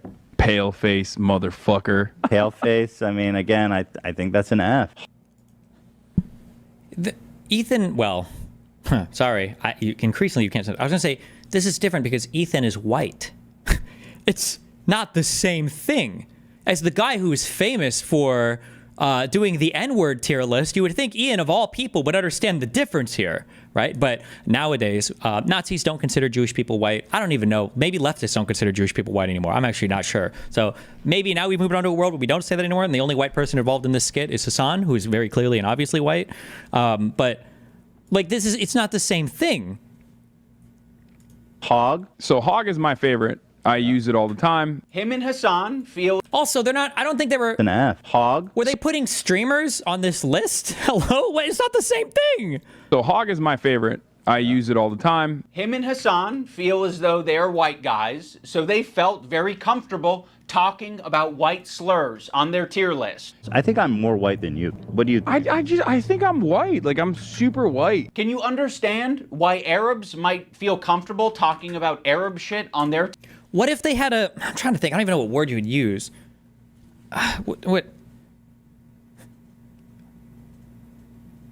Like, imagine you have like a tier list of people who had really good fathers, and you stick a whole bunch of white streamers at the top, And then Shonda Black comes up and you're like, well, you know where he's going to go. Bottom. Like, that's the equivalent to what we're talking about here. Like, why are you pretending that Slurless, I don't even think was calling out other streamers. Like, tier list, Ethan? You're the white guy. You think you're more white than Hassan. I think I'm more white than you. So yeah, the white guy can say all the things that he wants, like cracker. But the Arabs can't have their tier list. Oh my God, dude. I would put him also an Arab. I know Turkish people are different. Notice how they dropped the premise almost immediately that it's about who can say Habibi. And then it's like, Hassan, okay, actually, he's Arab. We fucking love him. He's dope. He's Arab. Habibi is an Arabic word. That is an Arabic word, Ethan. Funny about this whole thing is that also, Turkish people are not Arabs. Okay, so please stop this. Okay, don't confuse the Persians are Iranians, largely speaking. Arabs are scattered all across the greater Middle East region. Turkish people are not Arabs. Okay, that they say Habibi in Israel. Again, people underestimate just how like mixed Israeli culture is. Like we say Habibi in Israel. Yes, Ethan. Another piece of evidence as to why it isn't anti-Semitic. This is racist. Except when they were talking about their list, they literally said this guy can't go here because he's a Zionist. They literally explicitly say this when they're doing the list. Like, it's such a dog whistle. If you're not Arab or understand Arab culture at all, which is a lot of Americans, and Ethan Klein presents you this tier list and calls it anti-Semitic, you're just going to eat it up. It's not. Ethan is just... Yes, tell me, please, about Arab culture. I'm sure Anissa has educated you so much. Has she ever even been to the Middle East? Or was she born in America and has been here her whole life? I'm curious. Has Anissa ever been to the Middle East in her life? Proving his location on this tier list under Love Sabra because he doesn't understand Arab culture. Oh my God. There's a lot of Arabs who eat Sabra. None of these people understand Arab culture. What are you talking about? All of these people are born and raised in the US of A. You think Denims has spent a ton of time in Arab culture? Frogan threw on a fucking, I was going to say threw on a Habibi. What's the head thing called?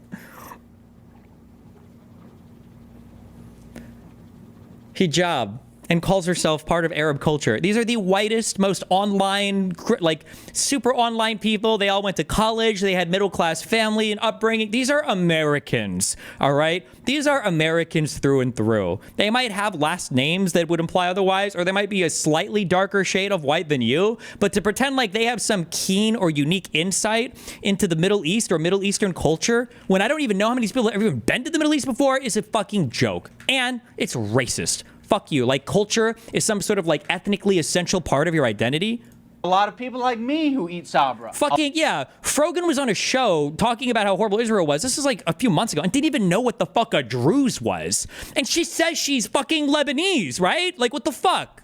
A lot of the times it's all that's in the store and I'm gonna buy it and I'm gonna eat it. Link me the clip. It is not Somebody the good link me the shit. clip. Like the average Arab American, they're gonna go in the store and the only option they have is fucking Sabra. And that sucks that that's the only option, right? Arab communities and distribution facilities are not widespread across the US. So what are they left with? They're left with a common, relatable, shitty hummus, which is Sabra.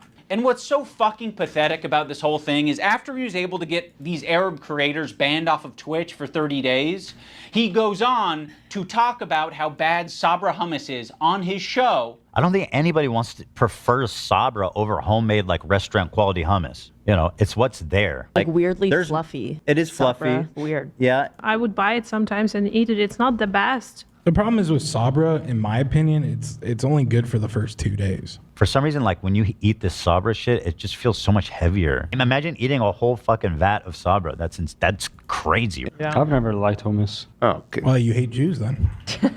I don't. And Arab. Just one day after the October 7th massacre a year ago, Hezbollah joined the war against Israel. It launched an unprovoked attack on our cities, killing civilians without distinctions, Jews, Christians, Muslims, and Druze. Okay, so they said that they're killing we talked about last time. It Druze. There was the village in the Golan Heights. By the way, I'm pretty sure Lebanon has the second largest, I think, population of Druze in the world. By the way, the first is, I believe, Syria. Who knows how many are left? But I thought you were Lebanese. I thought you had a huge tie to your culture. Like, how do you not? The rocket came down and hit kids playing soccer, but everyone says Israel shot the rocket down and it hit the kids playing soccer. That was in the Golan Heights. Muslims, it killed one person in Palestine. It hasn't killed any Christian Palestinians that I'm aware of, or any Christian Israelis, and it hasn't. I don't think. And I think it killed Jews. I think it killed IDF soldiers. So I think Hezbollah has not killed anyone else.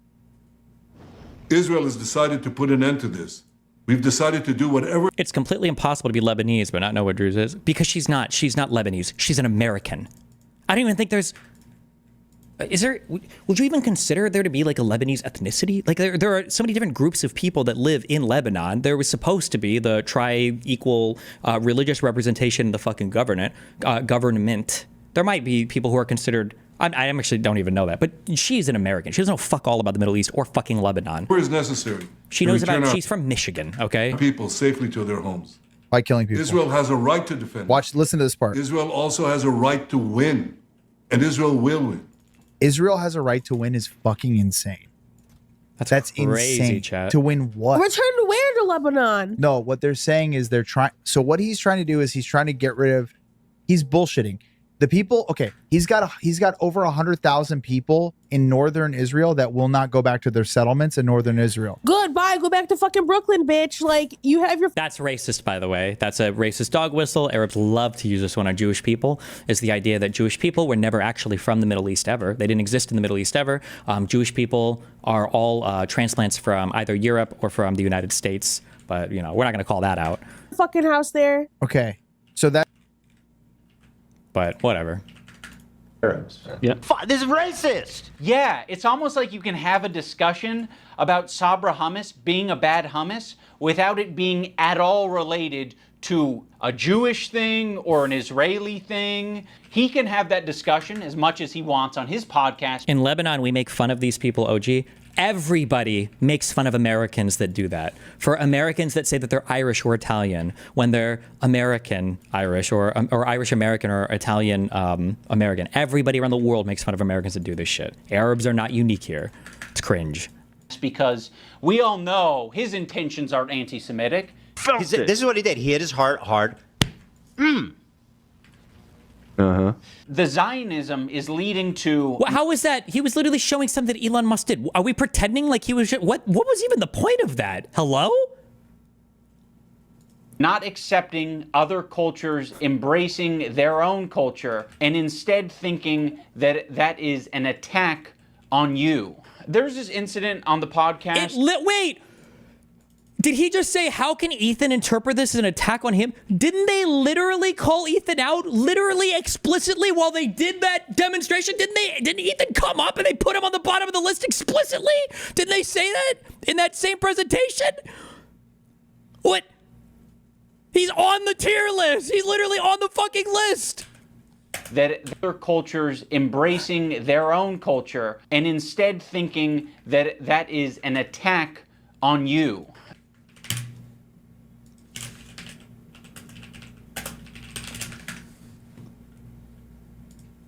Collapse so that you can make sure that there's actually human.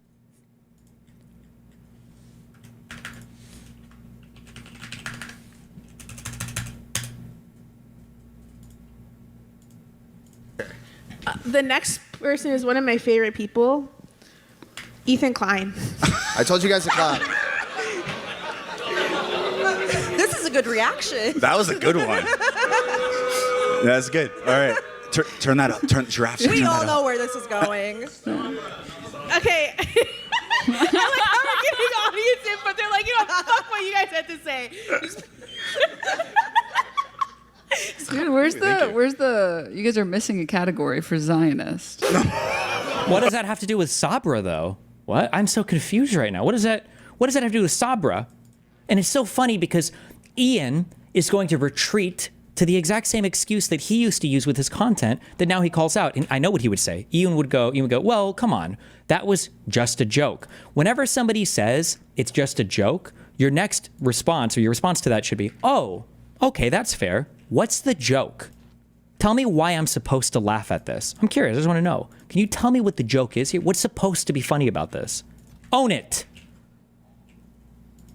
Also, by the way, if you want to make jokes about this, then fucking A, do it. I think you should be allowed to make these jokes. They want to make fun of Ian for being even fucking Jewish. Fucking, hey, dude, this is the United States of America. You should be fine doing it. But don't pretend like it's something else.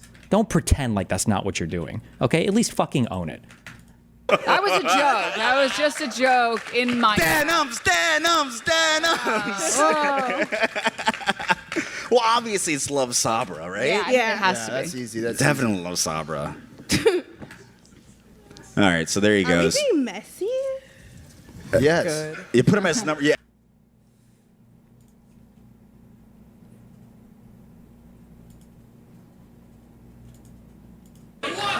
Security. Security. Hold on. We got a heckler. Next is XQC.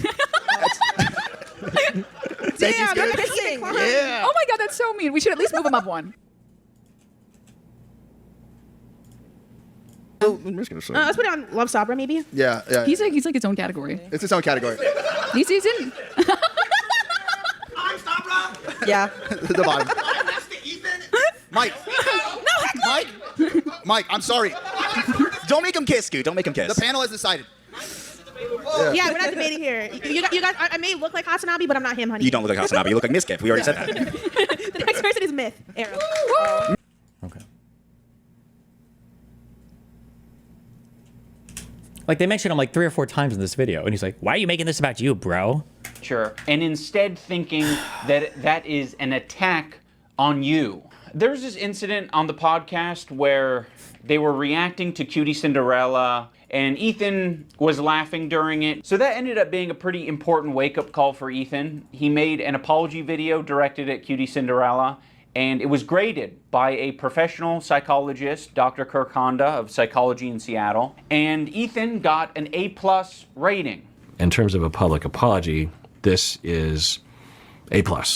Ethan won't stop talking about his A+ rating. You know he rated my apology to Cutie Cinderella a perfect score? A perfect 10. A perfect 10 out of 10? Literally 10 out of 10. Go back. I can teach you how to make a good apology. I'm the best at it. 10 out of 10. I know what a perfect apology is, lady. You fucking don't. Is my perfect apology in this PowerPoint? Dude, I got a perfect 10 out of 10. This one is actually best apology, so. Ethan Klein, you guys, oh my God. I was trying really hard to think about an impactful moment during I'm gonna be honest, if some psychologist guy reviewed my shit and said I ever had a 10 out of 10 apology, that shit would be in a frame in the back of my stream. this video, like, could I do something that would really wake Ethan up? And I don't know if this came from a good place or not, but I came up with the idea of... Oh my God. Of bringing Kirk on stream to criticize Ethan's behavior. No shot. I actually like that Kirk Honda dude, or at least I've never seen anything cringe or bad from him. Is that what's about to happen? Getting Ethan's grade changed from an A to a B at least. So I went to visit Psychology in Seattle. I'm not confident that Kirk will change his grade, but it's worth trying, and you know, we might learn a thing or two. Xander! Probably get pretty low marks. Unlike me, perfect score, 10. I said, hey, Lud, no wig drama. Why are you such a spineless coward of a person now that you've inserted yourself and your girlfriend into this conversation? Okay, Idubbbz, I hear you.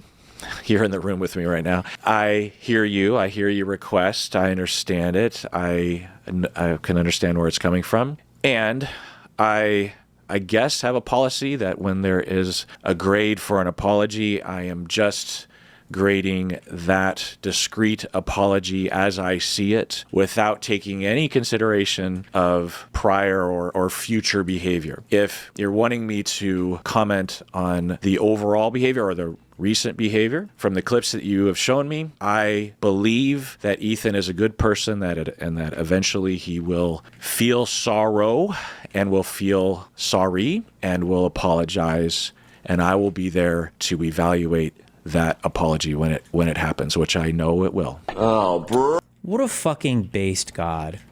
Oh, this guy did the same when I think Brittany Simon got to talk to him about some comments I'd made about the body remembers and trauma because Brittany's illiterate and she tried to read this book and didn't understand it. And she tried to like super load a question against him to say that I was like pro raping promiscuous women, and he saw right through it and fucking answered her correctly. Oh, hell yes. Brother, this guy stinks! Unfortunately, Kirk did not change his grade. And that was even after Ian showed him a fucking Hitler salute montage of fucking Ethan Klein, so. But that's okay, because this is the internet. Anyone can have their own official apology rating system. So I'm going to rate Ethan's apology a B-.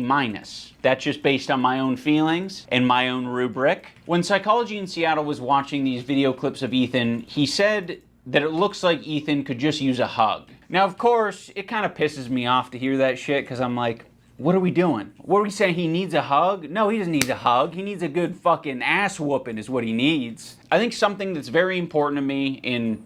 Wait, so were they just mentally troubled and they needed like therapy, like you said before on your podcast? Or were they just venting and being emotional? I thought you said over and over again. I thought I heard him say that earlier, that, oh, he's just being emotional right now. But now it sounds like he's not being emotional. Now he needs, like, there's something else going on, or I don't know what the fuck Ian's position is on this now. Bringing back Content Cop is to be fair. I think that was something that was not illustrated in previous Content Cops that I think should have been, and probably wouldn't have left me with so much regret. Ethan deserves all of the criticism that he's getting. I think it's very valid. But I also think, at the end of the day, we should acknowledge that he's human, because he is human. And he is in a situation that's making him extremely scared, paranoid, defensive, like this type of shit. I just want you to know, and that's fine if you pretend, but don't pretend like you care about mental health or any of that cringe shit. Just be based. Tell people to kill themselves. Make fun of people who are on SSRIs. Make fun of people who have depression or anxiety or GD. Just do that. Just embrace the I can't say the words on stream anymore. All the slurs and everything you used to. Just do that. Go full in on it. But don't do this lefty bullshit of like, oh, you're presenting, these criticisms of what another person is saying. Well, maybe you're actually just fucking crazy, dude. Did you ever think that maybe every single thing you're saying is just the result of some huge mental health ailment that you're not capable of perceiving? But me, who exists, by the way, among the ranks of your harshest critics who constantly want to perceive, maybe I am able to perceive that thing that you're not. And I am able to diagnose you with that problem. And I am able to tell that every single thing you're saying is just coming from a place of deep insecurity and deep depression. And you just need to log off and touch grass and take a break. But like, this is the worst type of gaslighting in the universe. The internet was a better place when Ian just said the N-word. Like, it is the most mask-on, deranged type of criticism that will make you feel fucking insane and is intentionally framed to do it that way. Like, just go back to saying slurs. At least it was a more honest presentation of what you actually felt, instead of pretending like you care or give a fuck about any of these people. Sensitive, and I'm sure other features and feelings. In the spirit of Kirk saying that it looks like Ethan could just use a hug, I have challenged some of his most powerful haters to put down the haterade and just say something nice and charitable about him, because I think he deserves it. I just wanted to say that I respect that you are genuinely yourself on the internet. I think a lot of other people respect you for it as well. I think that's a big reason why people were drawn to your content in the first place. I think that's a lot of the reason why. This is not... Can I get Dr. Kirk on it? Somebody connect me. Give me his email. I want to rate these types of compliments. I just want to compliment you and say that you're authentic, or at least you were. That's why people used to be drawn to your stuff. I just want to compliment you and say that you used to be somebody that people watched your content to see how authentic you were. You're not anymore because of the current issue we have. This is not a compliment. Hello? Your employees chose to work with you over anyone else. Ethan, I think it's respectable that you even began this journey to leave behind the anti-SJW crowd and step into a more empathetic worldview. I know it's not easy. Ethan Klein. That was at least a genuine compliment. I think that when you are being goofy, when you're being silly, when you are being lighthearted, and just having fun with your friends, I think that is when you're at your best. That's not a compliment. These are so transparent. Wait, am I crazy? Or are these not the most... that was not a compliment. Hey, I think you're really good when you don't talk about shit that actually fucking matters. Just put on the fucking hat and dance, clown. Okay, that's not a compliment. So I'd love to see more of that. That'd be sick. I will be reading my letter off because I don't want to sound robotic. H3 used to be the sports for good that I used to watch. I hope that one day gets back to... Just as a... do I even have to say this? If you're trying to compliment somebody that you have an issue with, you're trying to do this thing where you say a nice thing, your compliment can't start with used to. That's not a compliment. That's an attack. You used to be so funny. You used to be such a cool person. You used to be so awesome. You did this. That's not a compliment. We know that you don't like them now. That's the whole That's part of the reason why you're fighting. Want to sound robotic? H3 used to be the sports for good that I used to watch. I hope that one day gets back to what I remember. You were one of the inspirations for me to start creating content, so all of this has stunk. I hope you really hear this, and I wish you the best. I think Ethan Klein rocks a buzz cut pretty good, and I think he's got a good choice of facial hair. I think it's really cool what he did 8 years ago, fighting that frivolous lawsuit. Oh that was my pretty fucked up, God. and fighting it, he changed YouTube for the better. And I thought You that used to be cool 8 years ago. was cool because I thought it was like he was fighting for free speech. I also see the dynamic of Ethan and Neil. I'm like, fuck, it's really hard. Oh my God. The thickest rope. The strongest. Are you actually serious? And you make this somehow about you crying like a fucking baby? Bro, dude, I wouldn't be able to do it. If I was Ethan, no, I do this actually. Fuck it. I wouldn't kill myself if I was Ethan. I would dab on the haters. And I hope Ethan does dab on the haters today. Oh my God. To be a couple online and see people attacking your partner, and it's like, okay, like if you come to their defense, if that doesn't always help them, right? Sometimes that makes it worse for them. And I have been kind of slipping into a very unhealthy place where it's gotten worse and worse, and I get criticized more and more, and I get more defensive and more hold up, a feeling of almost infallibility, that I could take anything on. It led me to make a lot of mistakes, and then when I was criticized for those mistakes, then I would act extremely defensive and nasty and not really processing them in a healthy way.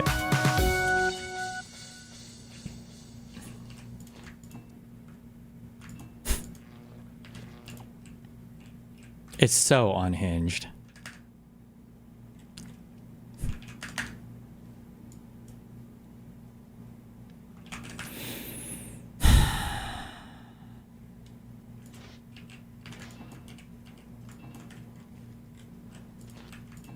You know what the answer is Ian hates Ethan because Ethan did what Ian tried to do but wasn't able to do, and that was transition away from doing overwhelmingly negative type content without being a soy fuck that nobody liked anymore. That's the real reason why Ian can't stand Ethan, because Ethan did largely transition away from, we'll use the soy word, problematic content, right? And he did do that.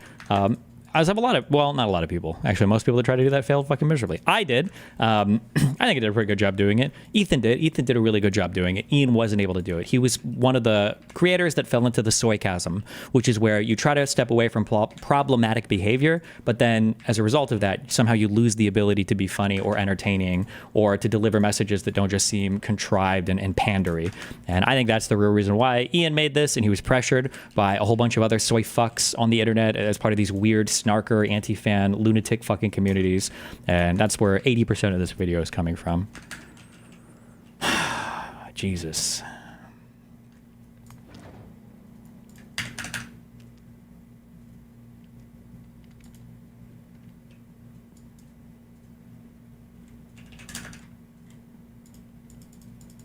Fantano was the same. Oh, Fantano's another one that fell into the soy chasm.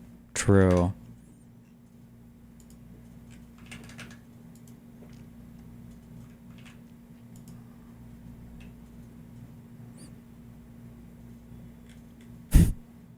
And Hassan and Deconstructing are both watching it right now, or is it just Hassan is live watching and reacting to it? Has he explicitly told his fans yet to go and review bomb or not review bomb, but whatever, leave good comments and thumbs up? And he's saying is you seeking it out, but it's your fault for seeing that. Is what he's trying to say. From what I understand, it's such a weird point and that I also guess it's for just telling like your employees to send you stuff like that, which we don't, and you Yeah. guys don't. So he's wrong and wrong. Yeah, that's definitely what he's saying. I don't want to see any other way to interpret it. He's saying it's not just your employees, it's people on your subreddit manipulating you. Call us spineless cowards. Check. Yep. Looks like that dart hit a bullseye. Anyway, this guy was saying shit like that Hila's a Nazi, that she kills kids, that she went on she's a IDF baby killer, all this types of shit. And that's showing up right up on us Nisa's and Idubbbz feed. Okay, we're gonna read the Boasberg order because it's important. Hopefully, before anything else. 1 second, let me use the restroom. 1 second. Is that a mystery, my friend? Good fucking friends who I stood by after all these fucking years can't find a spine to speak up. You know why? Because they'll get murdered. You don't know what's on my feed. What the fuck? Well, you actually just described that you do see his tweets, and some you agree, and a couple you don't. Right, he actually- the C word. So That's a good point, Hila. Explained. Huh? I think I explained that she was she was in their She shadow or was something. interacting with Froggy Fresh Interacted still. with it at some point. But Yeah. I meant- Hila's point is even better. He literally just said that he's seen these tweets. yeah, he just said so himself. So. And that he even agreed with some of them, but he didn't like them to not stir the pot or whatever. So I don't think this person is going to understand the it is point your feed. being made. It sounds like it's your feed. It is, yeah. Well, so the reason what I saw was him. Yeah, I think the goal here is to Denims in chat basically talking about how I watch was this in 3.5-second increments in an effort to And by the say way, that he watched let's the whole not thing, address what it is but basically that to was said about showcase to his audience, like, oh, I watched the whole thing. It was all a bunch of nonsense. Right? Call us. And misinterpreting every statement along Anyway, the way this guy because was it's 3 saying shit seconds like long. that Hila's a Nazi, that she kills kids, that she went on like she's at like a IDF. And then baby he killer, kicked all out this types of AB shit. because AB And then showing disagreed up with right him. up on us Nisa's and Idubbbz feed. Dan is actively preventing them from realizing that people will find this shit so disgusting. Yeah. Yeah. But ultimately, it doesn't really matter because, you know, people will be able to see the reality on their own, I think. You literally showed it. Because you said it. You literally just told us a minute ago. You're on video. I know what's on your feed. And I mean, clearly, right? Based on this video. This is how he reacts to it as Use well. the For You tab. For all you know, This is your own? You don't know what's on my feed? Let's not address the fact that my friend called Hila a genocide Did he murdering actually kick out baby AB? I killer. actually don't know. Someone said that he wasn't on the wide shot after he buttoned him. Oh, his friend. After AB defended a point that Idubbbz was Address making. this by saying, you don't know. You don't what's want on him to respond to each point? No, of course. I do want him to respond, but I want him to also understand and internalize. Like, it's ironic because Ethan will say, Hassan, you haven't watched my Context Cop or Context Nuke, sorry. And I have. I didn't actually have to watch Ethan Klein's compilation of it because I had literally addressed those exact same criticisms that he fucking compiled on his subreddit that he basically compiled from Destiny's subreddit months before he actually posted the Context Nuke. That's the irony of it all. Ethan knew what my answers were to a lot of the things that he posted on there. He could have very easily figured it out. He just chose not to. Especially because he did not want to understand. Yeah, there has never been a video response to someone making a video before that fucking video comes out 3 months prior. All right, what's up? Split VOD. Hassan is saying he didn't actually watch the content nuke. Oh, he just mentioned you? Based. That's because I am in control of every single thing on the internet. He blamed Ethan's opinion on you. I am the source of all negative opinions about Hassan and the entire world, by the way. It was me. It was always me. Every single time.